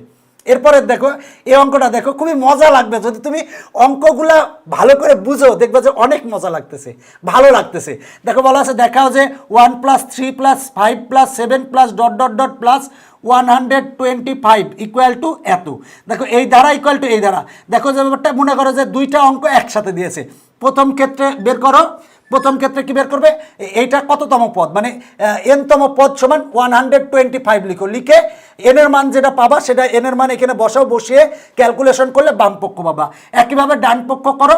তুমি আগে এনতম পদ মানে এন সমান বের করো, মানে কততম পদ এই 209, এই এন এর মান বের করে সমষ্টি নির্ণয়ের এই সূত্রে বসিয়ে এই ক্ষেত্রে সমষ্টি বের করলে এই ক্ষেত্রে সমষ্টি যা আসবে এই ক্ষেত্রেও সমষ্টি তাই আসবে। তার মানে বাম পক্ষে যা আসবে ডান পক্ষেও তাই আসবে। আগের অঙ্কগুলোর মতোই তুমি একটু নিজে চেষ্টা করো, সেক্ষেত্রেই পারবে। এখন আমরা দেখব টাইপ 3 নাম্বার টাইপের এই অঙ্কগুলো সব প্রায় একই রকমের, তাই আমি এটা টাইপ 3-এ দিয়েছি। দেখো এই অঙ্কগুলো বা আগে টাইপ 1 টাইপ 2 যে অঙ্কগুলো করিয়েছি সব অঙ্কগুলাই কিন্তু আমি বিস্তারিত করে দিয়েছি অনেকগুলো পর্বে, সেই পর্বগুলোও দেখতে পারো। তবে আমি এখন সংক্ষেপে করাচ্ছি যাতে তোমাদের পরীক্ষার আগে তুমি রিভিশন দিতে পারো, বা যারা একটু ভালো বুঝে এইখান থেকে দেখলেই যাতে পারো, এই জন্যই।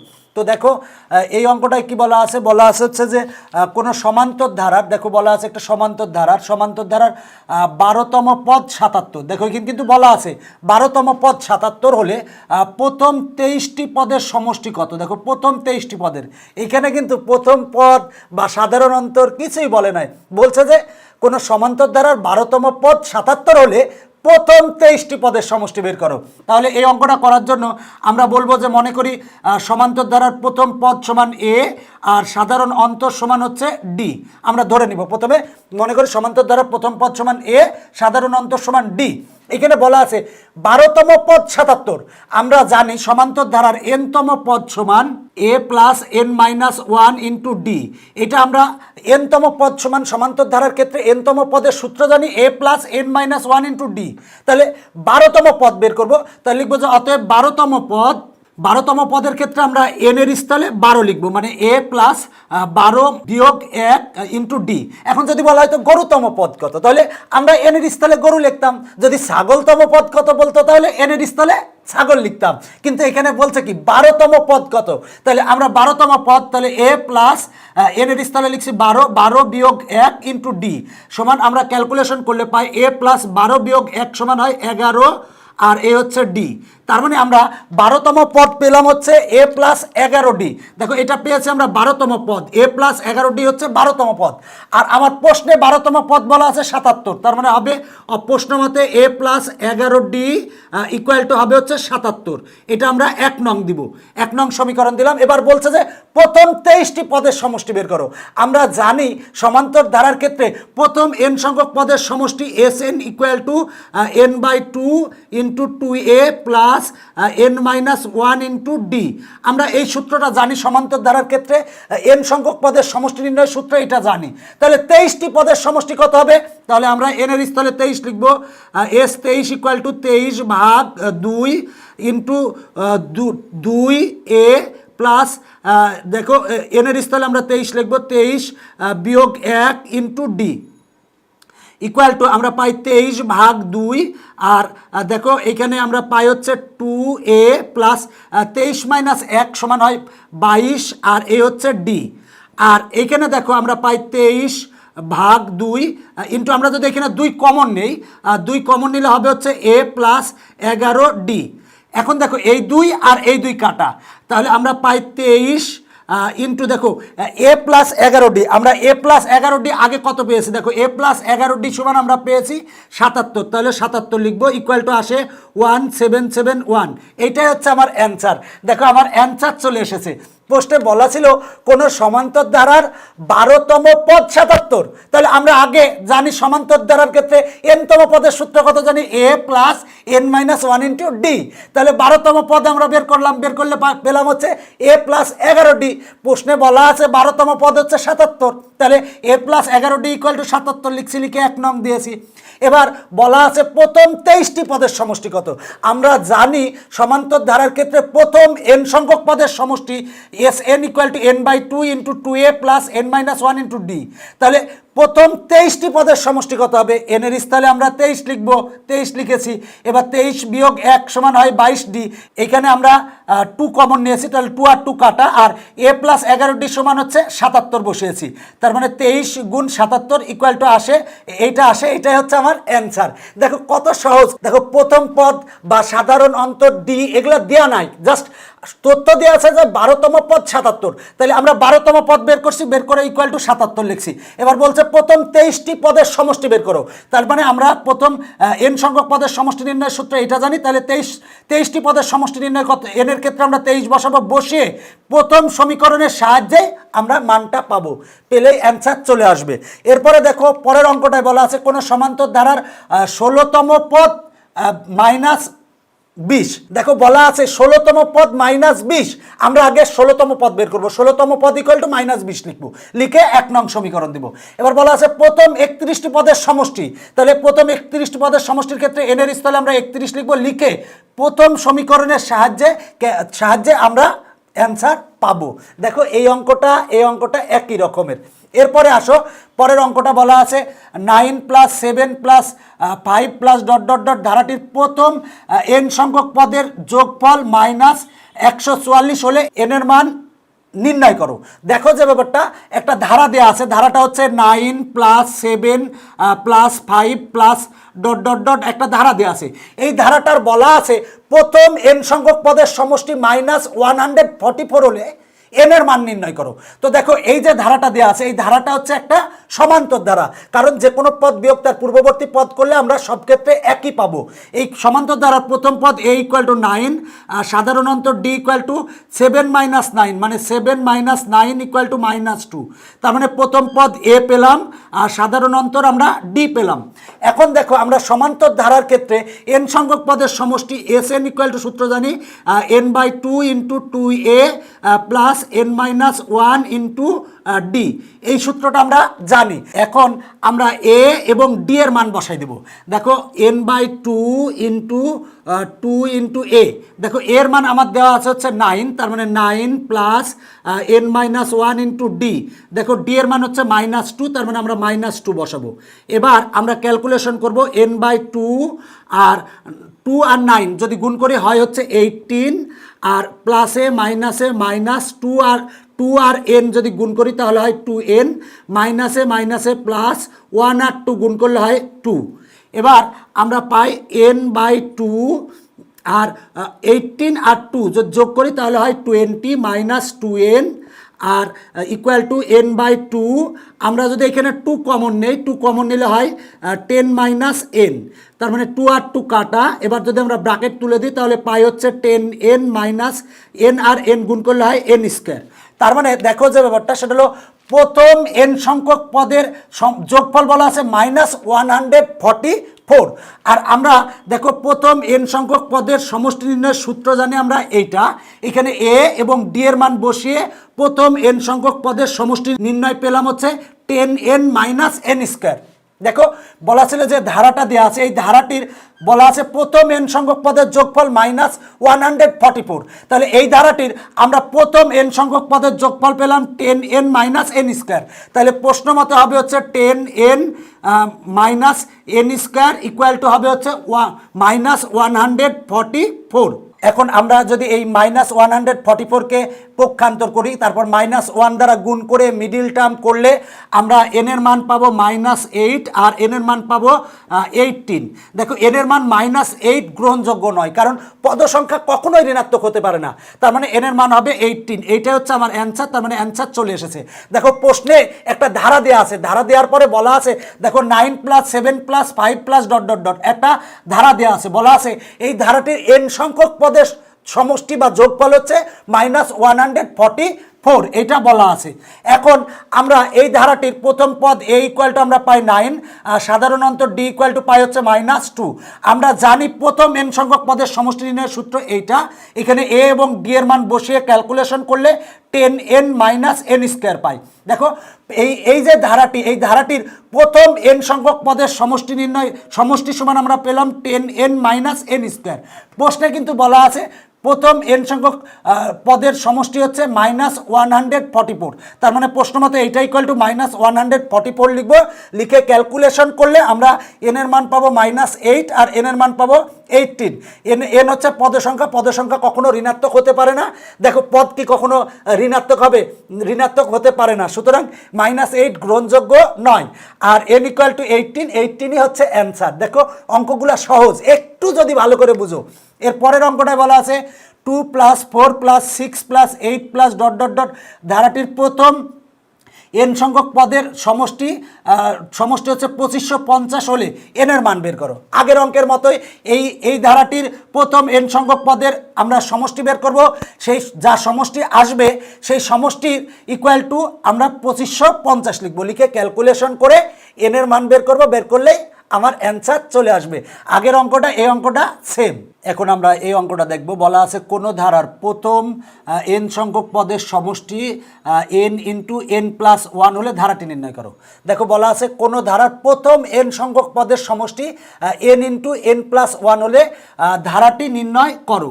তাহলে দেখো প্রথম n সংখ্যক পদের সমষ্টিকে যদি আমরা Sn ধরি, Sn = হবে হচ্ছে n × n+1।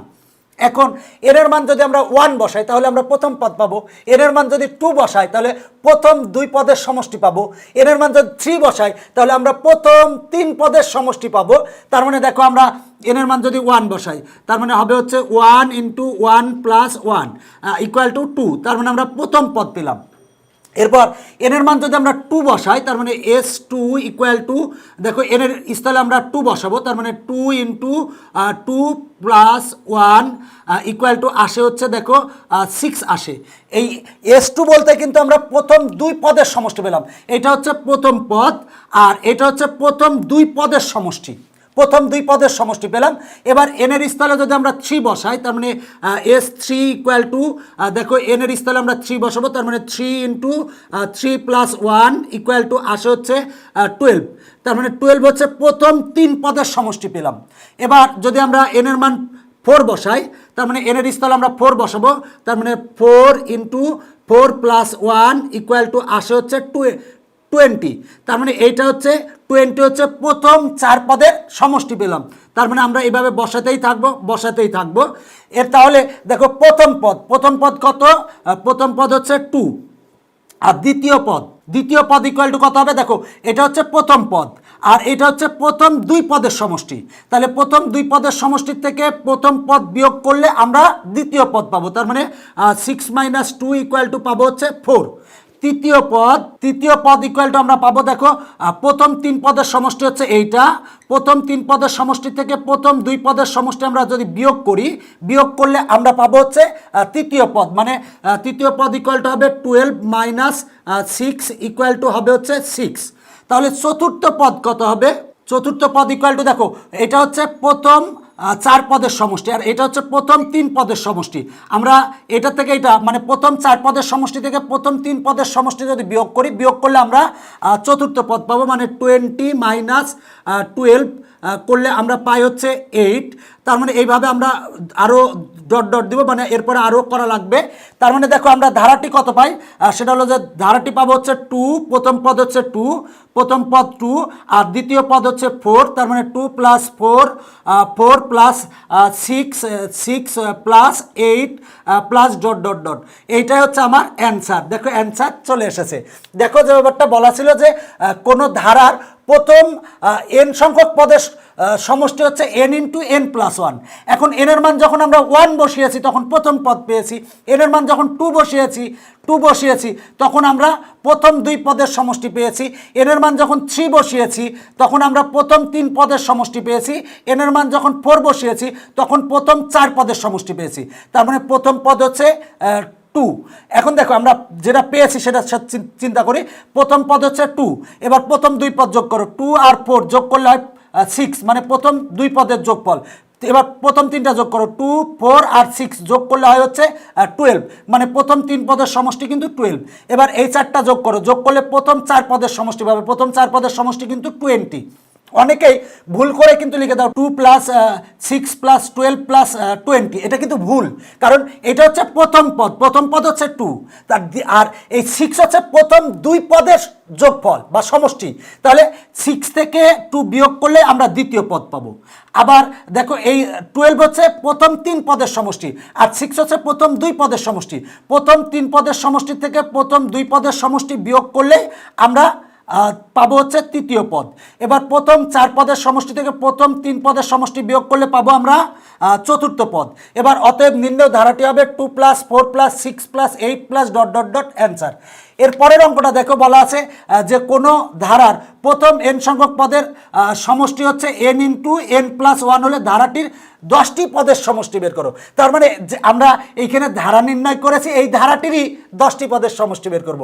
তাহলে এই ধারাটির 10টি পদের সমষ্টি আমি আগে যে নিয়মে বলছি সেই নিয়মে করলেই হবে। আমরা জানি ধারাটির n সংখ্যক পদের সমষ্টি নির্ণয়ের সূত্র এটা। এখানে আমরা n এর স্থলে 10 বসাবো, এর মান প্রথম পদ 2 বসাবো আর সাধারণ অন্তর d এর মান বসাবো হচ্ছে, দেখো সাধারণ অন্তর হচ্ছে 2, d এর মান বসাবো, বসে ক্যালকুলেশন করলেই অ্যান্সার চলে আসবে। তবে আরও সহজভাবে অঙ্কটা করা যায়। বলা আছে প্রথম n সংখ্যক পদের সমষ্টি বলা আছে n × n + 1 বলা আছে। এখন বলা আছে 10টি পদের সমষ্টি, তাহলে এনের স্থলে 10 বসাও, তাহলে এনের স্থলে যদি আমরা 10 বসাই, 10 × 10 যোগ 1, এবার ক্যালকুলেশন করলে যা হবে তাই অ্যান্সার। দেখো যে ব্যাপারটা, অঙ্ক যদি তুমি একটু ভালো করে বুঝো, সূত্রগুলো যদি বুঝো এবং অঙ্ক যদি একটু চর্চা করো, দেখবা যে অঙ্ক অনেক ভালো লাগতেছে। কিন্তু একটা জিনিস তোমাকে মনে রাখতে হবে, অঙ্কর শুধু ভিডিও দেখবা না, ভিডিও দেখার সাথে সাথে নিজে নিজে চর্চা করবা যখন, তখনই দেখবা যে তোমার যে ভুলগুলো সেগুলো বুঝতে পারবে। তবে অবশ্যই ভিডিও দেখার পরে প্রত্যেকটা অঙ্ক নিজে নিজে চর্চা করবা। দেখো এখন আমরা টাইপ 4 করাবো, মানে এই লেকচারের শেষ টাইপ। এই ক্ষেত্রে এই কয়টা অঙ্ক প্রায় একই রকমের। আর দেখো যে ব্যাপারটা, এই অঙ্কগুলো কিন্তু আমি প্রতিটা অঙ্কই পুঙ্খানুপুঙ্খভাবে বিশ্লেষণ করে দিয়েছি, অঙ্ক করে দিয়েছি অন্যান্য পর্বে, বিভিন্ন পর্বে। যেই পর্বগুলোর লিঙ্ক কিন্তু ডেসক্রিপশন বক্সেই পাবা তুমি। তো ওই যদি তোমার একটু বুঝতে কষ্ট হয় সেক্ষেত্রে তুমি ওই পর্বগুলোও দেখে নিতে পারো। মানে এই অঙ্কগুলোই বিভিন্ন পর্বে আমি কিন্তু আবার প্রত্যেকটা সমাধান করেছি তোমাদের সুবিধার জন্য, আর এখন করাচ্ছি যাতে তোমাদের রিভিশন হয়। তো দেখো বলা আছে কোনো সমান্তর ধারার m-তম পদ n, দেখো বলা আছে m-তম পদ n, আর বলা আছে n-তম পদ m। দেখো বলা আছে m-তম পদ হচ্ছে n আর n-তম পদ হচ্ছে m হলে ধারাটির m প্লাস n-তম পদ নির্ণয় করো। দেখো অঙ্কটা খুবই গুরুত্বপূর্ণ অঙ্ক, ভালো করে দেখবা। দেখো আমার প্রশ্নে বলা আছে m-তম পদ n, তাহলে আমার m-তম পদ কত হবে? দেখো আমরা সমান্তর ধারার ক্ষেত্রে n-তম পদের সূত্র জানি হচ্ছে a প্লাস n-1 × d, কিন্তু এখানে m-তম পদ, তার মানে m-তম পদ হবে a প্লাস m-1 × d, এটা হচ্ছে m-তম পদ। দেখো m-তম পদ বলা আছে n, তাহলে এইটা ইকুয়াল টু হবে হচ্ছে n, আমরা এটাকে 1 নং সমীকরণ দিব। এরপর বলা আছে n-তম পদ m, তাহলে আমরা n-তম পদ সমান জানি a প্লাস n-1 × d। দেখো এটা হচ্ছে n-তম পদ, প্রশ্নে বলা আছে n-তম পদ m, তার মানে এইটা ইকুয়াল টু হবে হচ্ছে m, এটা আমরা 2 নং দিব। এখন আমার প্রশ্নে কি বের করতে বলছে? প্রশ্নে বের করতে বলছে m প্লাস n-তম পদ। দেখো m প্লাস n-তম পদ কত হবে? দেখো আমরা n-তম পদের সূত্র জানি a প্লাস n-1 × d। এখন যদি বলা হয় যে পল্টুতম পদ কত, তাহলে হবে a প্লাস পল্টু -1 × d। যদি বলা হয় যে বল্টুতম পদ কত, তাহলে m এর স্থলে আমরা বল্টু লিখবো। যদি জুতাতম পদ কত বলে, n এর স্থলে জুতা লিখবো। যদি বলা হয় মোজাতম পদ কত, তাহলে n এর স্থলে মোজা লিখবো। এখন যদি বলা হয় যে গন্ধতম পদ কত, তাহলে n এর স্থলে গন্ধ লিখবো। আচ্ছা, তাহলে m প্লাস n-তম পদ কত হবে? আমরা n এর স্থলে m প্লাস n লিখবো, তার মানে a প্লাস n এর স্থলে লিখছি m প্লাস n -1 × d। এখন আমরা যদি এখানে ব্র্যাকেট তুলে দিই, তার মানে a প্লাস m আর d গুণ করলে হয় md প্লাস n আর d গুণ করলে হয় nd, আর -1 আর d গুণ করলে হয় -d equal to a plus, আমরা যদি এইটা আর এইটার থেকে ডি কমন নিই, তার মানে ডি কমন, যদি ডি কমন নেই, কমন নিলে এখানে থাকবে হচ্ছে m, আর এখান থেকে ডি কমন নিলে হবে -1, আর এখানে থাকে হচ্ছে প্লাস nd। এখন আমরা দেখো এইটার সমান কত জানি? দেখো a প্লাস m-1 × d, এইটার সমান কত? দেখো এইটা সমান হচ্ছে n, তার মানে এটা হচ্ছে n, আর আছে হচ্ছে প্লাস n × এখন আমার d এর মান দরকার। দেখো আমরা d এর মানটা কীভাবে বের করব? তাহলে 1 এবং 2 নং, যদি 1 নং সমীকরণ থেকে আমরা 2 নং সমীকরণ বিয়োগ করি, বিয়োগ করলে আমরা পাবো হচ্ছে d ইকুয়াল টু -1, তার মানে d এর মান এখানে বসাই দিব। d এর মান হচ্ছে -1 ইকুয়াল টু n, প্লাসে মাইনাসে মাইনাস n, n আর n কাটা থাকে হচ্ছে 0, তার মানে অ্যান্সার হচ্ছে 0। দেখো কত সহজ অঙ্ক। বলা ছিল দেখো প্রশ্নে কোনো সমান্তর ধারার m-তম পদ n এবং বলা আছে n-তম পদ m হলে ধারাটির m প্লাস n-তম পদ নির্ণয় করো। তাহলে প্রথমে বলবো, মনে করি সমান্তর ধারার প্রথম পদ a এবং সাধারণ অন্তর হচ্ছে d। তাহলে আমরা জানি সমান্তর ধারার m-তম পদ a প্লাস m-1 × d, এটা হচ্ছে m-তম পদ। দেখো এটা হচ্ছে m-তম পদ। আমরা সমান্তর ধারার ক্ষেত্রে n-তম পদের সূত্র জানি a প্লাস n-1 × d, তাহলে m-তম পদের সূত্র হবে a প্লাস m-1 × d। তাহলে এইটা ইকুয়াল টু প্রশ্নে দেওয়া আছে কিন্তু n, তার মানে এইটা ইকুয়াল টু n লিখেছি, লিখে 1 নং দিয়েছি। এরপর দেখো এনতম পদ, দেখো এনতম পদ হচ্ছে a plus N minus one into d, এইটা ইকুয়াল টু বলা আছে হচ্ছে এম, তার মানে এইটা ইকুয়াল টু এম লিখছি, লিখে 2 নং দিয়েছি। এখন প্রশ্নে বলা আছে এম প্লাস এনতম পদ কত, তাহলে এম প্লাস এনতম পদ হবে হচ্ছে এ প্লাস এই এনের স্থলে লিখছি এম প্লাস এন আর minus one into d, bracket তুলে দিয়েছি, এইটার এটাতে আমরা ডি কমন নিয়েছি। দেখো এইটুক সমান কিন্তু আমার হচ্ছে এন, তাই এন লিখছি। এখন এই এন এই ডি এর মান দরকার, এই ডি এর মান বের করার জন্য আমরা 1 নং সমীকরণ থেকে 2 নং সমীকরণ বিয়োগ করব, বিয়োগ করলে আমরা ডি এর মান পাবো -1। এবার ডি এর মান -1 বসাবো, বসিয়ে ক্যালকুলেশন করলে আসে হচ্ছে 0, এটাই হচ্ছে অ্যান্সার। এখন আমরা পরের অঙ্কটা দেখব। বলা আছে একটি সমান্তর ধারার প্রথম 12টি পদের সমষ্টি 144। দেখো প্রথম 12টি পদের সমষ্টি হচ্ছে 144, মানে 12টি পদের সমষ্টি দেওয়া আছে হচ্ছে 144 এবং 20টি পদের সমষ্টি হচ্ছে 560। দেখো দুইটা তথ্য দেওয়া আছে, প্রথম 12টি পদের সমষ্টি 144 আর 20টি পদের সমষ্টি হচ্ছে 560। এখন বলা আছে প্রথম 6টি পদের সমষ্টি বের করো। দেখো বলা আছে প্রথম 6টি পদের সমষ্টি বের করতে হবে। দেখো প্রথম তথ্য আমার দেওয়া আছে হচ্ছে 12টি পদের সমষ্টি হচ্ছে 144 আর 20টি পদের সমষ্টি হচ্ছে 560। এখন বলা আছে প্রথম 6টি পদের সমষ্টি বের করো। তাহলে দেখো আমরা সূত্র জানি, প্রথম n সংখ্যক পদের সমষ্টি নির্ণয়ের সূত্র হচ্ছে S N equal to n by 2 into 2a plus n minus 1 into D. আমরা প্রথম n সংখ্যক পদের সমষ্টি নির্ণয়ের সূত্র জানি আমরা এইটা। তো দেখো যে ব্যাপারটা এখানে কিন্তু প্রথম পদ বা সাধারণ অন্তর ডি এগুলো কিন্তু বলে নাই, বলছে যে প্রথম 6টি পদের সমষ্টি বের করো, না বলে দুইটা শর্ত দিয়ে দিছে যে প্রথম 12টি পদের সমষ্টি হচ্ছে 144 আর প্রথম 20টি পদের সমষ্টি হচ্ছে 560। এখন বলা আছে প্রথম 6টি পদের সমষ্টি নির্ণয় করো। তাহলে দেখো আমার 12টি পদের সমষ্টি বের করবো। দেখো আমরা প্রথম n সংখ্যক পদের সমষ্টি নির্ণয়ের সূত্র জানি এইটা, তাহলে প্রথম 12টি পদের সমষ্টি মানে আমরা n এর স্থলে আমরা 12 বসাবো, 12 ইকুয়াল বসাবো, তার মানে প্রথম 12টি পদের সমষ্টি পাবো, n এর স্থলে আমরা 12 বসাবো, 12 ভাগ 2 ইন্টু 2a প্লাস n এর স্থলে আমরা 12 বসাবো, 12 বিয়োগ 1 আর ইন্টু হচ্ছে ডি, ডি লিখলাম। দেখো আমরা এন এর স্থলে এই এন আর এই এন এর স্থলে আমরা 12 লিখছি। এবার কাটাকাটি করলে হয় হচ্ছে 6 আর এখানে পাই হচ্ছে 2a প্লাস 12 মাইনাস 1 সমান হয় হচ্ছে 11, 11 ডি। আমরা পেলাম হচ্ছে এটা হচ্ছে প্রথম 12টি পদের সমষ্টি। এরপরে আমরা বের করব হচ্ছে প্রথম 20টি পদের সমষ্টি। দেখো এন এর স্থলে আমরা 20 লিখবো, তার মানে হবে হচ্ছে এস 20 ইকুয়াল টু 20 ভাগ 2 ইন্টু 2a প্লাস 20 বিয়োগ 1 ইন্টু ডি। এখন আমরা যদি কাটাকাটি করি তাহলে পাই হচ্ছে 10 ইন্টু দেখো হচ্ছে 2a প্লাস 20 বিয়োগ 1 সমান হয় 19 ডি। তার মানে দেখো আমরা প্রথম 12টি পদের সমষ্টি এইটা পেয়েছি আর প্রথম 20টি পদের সমষ্টি এইটা পেয়েছি। দেখো প্রশ্নে বলা আছে প্রথম 12টি পদের সমষ্টি 144, তাহলে আমরা প্রথম 12টি পদের সমষ্টি পেয়েছি হচ্ছে এইটা, তার মানে প্রশ্ন মতে হবে 6 into 2a plus 11 D equal two হবে হচ্ছে 144। আমরা যদি 6 দ্বারা ভাগ করি তার মানে অতএব 2a plus 11 D equal two 144 ভাগ 6 সমান হয় হচ্ছে 24। আমরা এটাকে 1 নং দিলাম।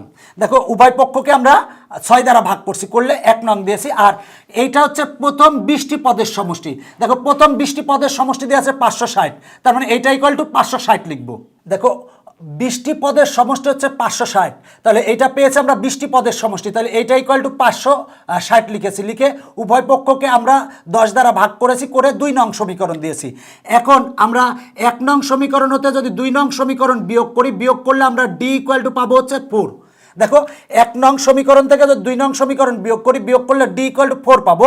ডি এর মান 1 বা 2 নং সমীকরণে বসাবো, বসালে মনে করো যদি আমরা 1 নং সমীকরণে ডি এর মান বসালে আমরা এর মান পাবো -10। দেখো এর মান পাবো -10, তার মানে আমরা ডি এর মান পেলাম 4, এর মান পেলাম -10। দেখো এখন বলা আছে প্রথম 6 পদের সমষ্টি নির্ণয় করো।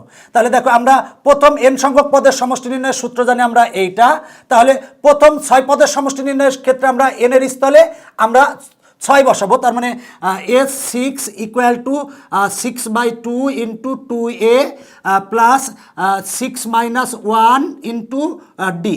দেখো আমরা এনের স্থলে 6 বসিয়েছি, এনের স্থলে 6 বসিয়েছি।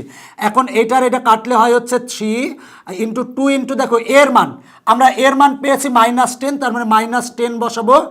এর মান আমরা বসাবো -10 প্লাস 6-1 সমান হবে হচ্ছে 5 ইন্টু ডি। দেখো ডি এর মান আমরা পেয়েছি হচ্ছে 4 ইকুয়াল টু আমরা লিখতে পারি 3 ইন্টু 2 ইন্টু -10 সমান হয় -20 প্লাস 5 ইন্টু 4 সমান হয় 20। এটা কাটা থাকে হচ্ছে 3 ইন্টু 0 ইকুয়াল টু 0। এতক্ষণ করে অঙ্কটার অ্যান্সার হচ্ছে 0। দেখো যে ব্যাপারটা, অঙ্কটা খুবই সহজ একটা অঙ্ক যদি তুমি ভালো করে বুঝো। দেখো বলা আছে যে একটি সমান্তর ধারার প্রথম 12টি পদের সমষ্টি 144। দেখো আমরা প্রথম n সংখ্যক পদের সমষ্টি নির্ণয়ের সূত্র জানি এইটা, তাহলে প্রথম 12টি পদের সমষ্টি মানে n এর স্থলে আমরা 12 লিখছি, লিখে ক্যালকুলেশন করে এটা পেয়েছি। এইটা ইকুয়াল টু হবে 144, তার মানে এটা ইকুয়াল টু 144 লিখছি, 6 দ্বারা ভাগ করে 1 নং দিয়েছি। এরপর বলা আছে 20টি পদের সমষ্টি 560। তাহলে দেখো আমরা 20টি পদের সমষ্টি n এর স্থলে আমরা যদি 20 লিখি তাহলে 20টি পদের সমষ্টি পাবো। এটার ক্যালকুলেশন করে আমরা এইটা পাই, এইটা ইকুয়াল টু 560 লিখেছি। দেখো 560, এবার উভয় পক্ষকে 10 দ্বারা ভাগ করে এটা 2 নং দিয়েছি। এবার 1 নং থেকে 2 নং যদি বাদ দিলে পাবো আমরা ডি ইকুয়াল টু 4। এবার ডি এর মান আমরা 1 বা 2 এ যদি বসালে পাবো এর মান পাবো -10। এবার প্রশ্নে কিন্তু বের করতে বলছে 6 পদের সমষ্টি, তাহলে আমরা এন এর স্থলে আমরা 6 লিখেছি। দেখো এন এর স্থলে 6, এই এন এর স্থলে 6 লিখেছি। লিখার পরে এ এবং ডি এর মান বসাই দিলে আমরা অ্যান্সার পাই হচ্ছে 0। দেখো অঙ্কগুলো যদি একটু বুঝো তাহলেই পারবে ইনশাল্লাহ। এখন দেখো আমরা এই অঙ্কটা করাবো। বলা আছে কোনো সমান্তর ধারার প্রথম m পদের সমষ্টি n এবং প্রথম n পদের সমষ্টি m হলে এর প্রথম m প্লাস n পদের সমষ্টি নির্ণয় করো। আগের অঙ্কটা এই অঙ্কটা প্রায় একই রকমের। প্রথমে আমরা m পদের সমষ্টি বের করে ওইটা ইকুয়াল টু n লিখবো। এরপর আবার n পদের সমষ্টি বের করে ওইটা ইকুয়াল টু m লিখবো। 1 এবং 2 নং সমীকরণ দেবো। 1 নং সমীকরণ থেকে 2 নং সমীকরণ বিয়োগ করলে আমরা ডি এর মান পাবো। দেখো আগের মতো 1 নং সমীকরণ থেকে 2 নং সমীকরণ বিয়োগ করে আমরা ডি এর মান পাবো। এখন ডি এর মান কিন্তু 1 বা 2 এ কিন্তু বসাবো না এই অঙ্কটার ক্ষেত্রে। 1 নং সমীকরণের সাহায্যে এবং ডি ইকুয়াল টু যা পাবো সেটার সাহায্যেই কিন্তু আমরা m প্লাস n পদের সমষ্টি পেয়ে যাব। সহজ কথা, প্রথমে আমরা m পদের সমষ্টি বের করব, ওইটা ইকুয়াল টু n লিখবো। এরপরে n পদের সমষ্টি সমান সূত্র জানি এইটা ইকুয়াল টু m লিখবো। লিখার পরে এবার 1 এবং 2 নং দিব। এবার 1 নং সমীকরণ থেকে 2 নং সমীকরণ বিয়োগ করলে ডি এর মান পাবো। এবার আমরা বলবো m প্লাস n পদের সমষ্টি, এখানে আমরা ডি এর মান বসাবো এবং 1 নং সমীকরণের সাহায্যেই আমরা ক্যালকুলেশন করে m প্লাস n পদের সমষ্টি নির্ণয় করতে পারবো। তো আশা করি যে অঙ্কগুলো বুঝতে পেরেছো। দেখো তোমাদের পাঠ্য বইতে মানে সমান্তর ধারার যতগুলো অঙ্ক ছিল আমি সবগুলো অঙ্ককে 4টা টাইপে ভাগ করে আমি তোমাদের সামনে উপস্থাপন করেছি। আশা করি যে তোমাদের এই ক্লাস উপকারে আসবে এবং তুমি যদি প্রথম থেকে শেষ পর্যন্ত ক্লাসটা দেখে আসো তাহলে সমান্তর ধারার অঙ্ক সম্পর্কে তোমার আর কোনো সমস্যা থাকার কথা নয়। কে আছো প্রথম থেকে শেষ পর্যন্ত আমার এই ক্লাসটা দেখছো? যে দেখছো হাত তোলো। আসলে হাত তুললে তো আমি দেখতে পাবো না। তোমরা যারা প্রথম থেকে শেষ পর্যন্ত ক্লাসটা দেখছো এবং উপকারে এসেছে তারা অবশ্যই মন্তব্য করবে এবং আমি পরিশ্রম করেছি জাস্ট তোমাদের ভালোর জন্য। দেখো যে ব্যাপারটা, আমি অনেকক্ষণ যাবৎ তোমাদের সামনে অনেক বকবক করেছি। আমি জানি যে তোমাদের উপকারে আসবে যদি তুমি প্রথম থেকে শেষ পর্যন্ত দেখো, না টেনে। যারা প্রথম থেকে শেষ পর্যন্ত ভিডিওটা না টেনে সম্পূর্ণ দেখছো তারা অবশ্যই মন্তব্য করবা এবং যে ব্যাপারটা তোমাদের বন্ধুদের মাঝে অবশ্যই এই ভিডিওটা শেয়ার করবা। এবং এইটা আসলে আমার আবেগ, কারণ আমি অনেক চেষ্টা করছি যে তোমাদের সামনে এই সমান্তর ধারাকে একেবারে সহজ সুন্দরভাবে উপস্থাপন করার জন্য। একইভাবে কিন্তু আমি গুণোত্তর ধারারও এরকমভাবেই সুন্দরভাবে তোমাদের সামনে উপস্থাপন করেছি। যদি পারো ওই ক্লাসটাও দেখতে পারো, যে পুরা চ্যাপ্টারটাকে আমি একটা ক্লাসের মধ্যে নিয়ে আসছি। যদিও এইখানে যে অঙ্কগুলো করিয়েছি প্রতিটা অঙ্কই আমি তোমাদের কিন্তু ওই আলাদা আলাদাভাবে প্রত্যেকটা অঙ্কই করে দিয়েছি। প্রত্যেকটা অঙ্ক যদি তুমি আরও একেবারে সহজভাবে আরও ভেঙে ভেঙে করিয়েছি, যদি ওই ক্লাসগুলোও দেখতে চাও, এই ভিডিওর ডেসক্রিপশন বক্সে লিঙ্ক পাবা, সেই লিঙ্কে ক্লিক করলেই তোমার কাঙ্ক্ষিত এই ভিডিওগুলো পেয়ে যাবা। তো আশা করি যে এই ক্লাসে তোমাদের উপকারে আসবে যারা প্রথম থেকে দেখছো। আর আসলে আমি চেষ্টা করি যে তোমাদের জন্য তোমরা যাতে খুব সহজেই বাসায় পড়াশোনা করতে পারো, এই জন্যই কিন্তু আমার চেষ্টা। এবং তুমি যাই বলো, এই ক্লাসগুলো আমার কিন্তু আবেগ থেকে নেওয়া, আমার নিজের থেকে নেওয়া, যে আমি আসলে চেষ্টা করছি যে যা হোক প্রথম থেকে দেখো, প্রথমে আমি তোমাদের বিভিন্ন রকমের যে ধারা নিয়ে আসলে বাস্তব প্রয়োগ কি, ধারা আবিষ্কারে কারা কারা অবদান রাখছে তাদের সম্পর্কে বিস্তারিত বলছি। এরপরে ধারার বাস্তব প্রয়োগ সম্পর্কে বলছি। এছাড়াও তোমাদের বেসিক তথ্যগুলো নিয়ে আমি আলোচনা করেছি, এই যে সূত্রগুলা এগুলো নিয়ে আলোচনা করেছি। এরপর তোমাদের সমান্তর ধারার যতগুলো অঙ্ক আছে সব অঙ্ককে আমি 4টা টাইপে ভাগ করে প্রতিটা অঙ্ক সুন্দরভাবে পুঙ্খানুপুঙ্খভাবে তোমাদের সামনে উপস্থাপন করেছি। আশা করি তোমাদের উপকারে আসবে। এখনকার পর্ব এখানেই শেষ করছি। পরবর্তী পর্ব দেখার আমন্ত্রণ জানিয়ে ভালো থাকো সবাই। Bye bye.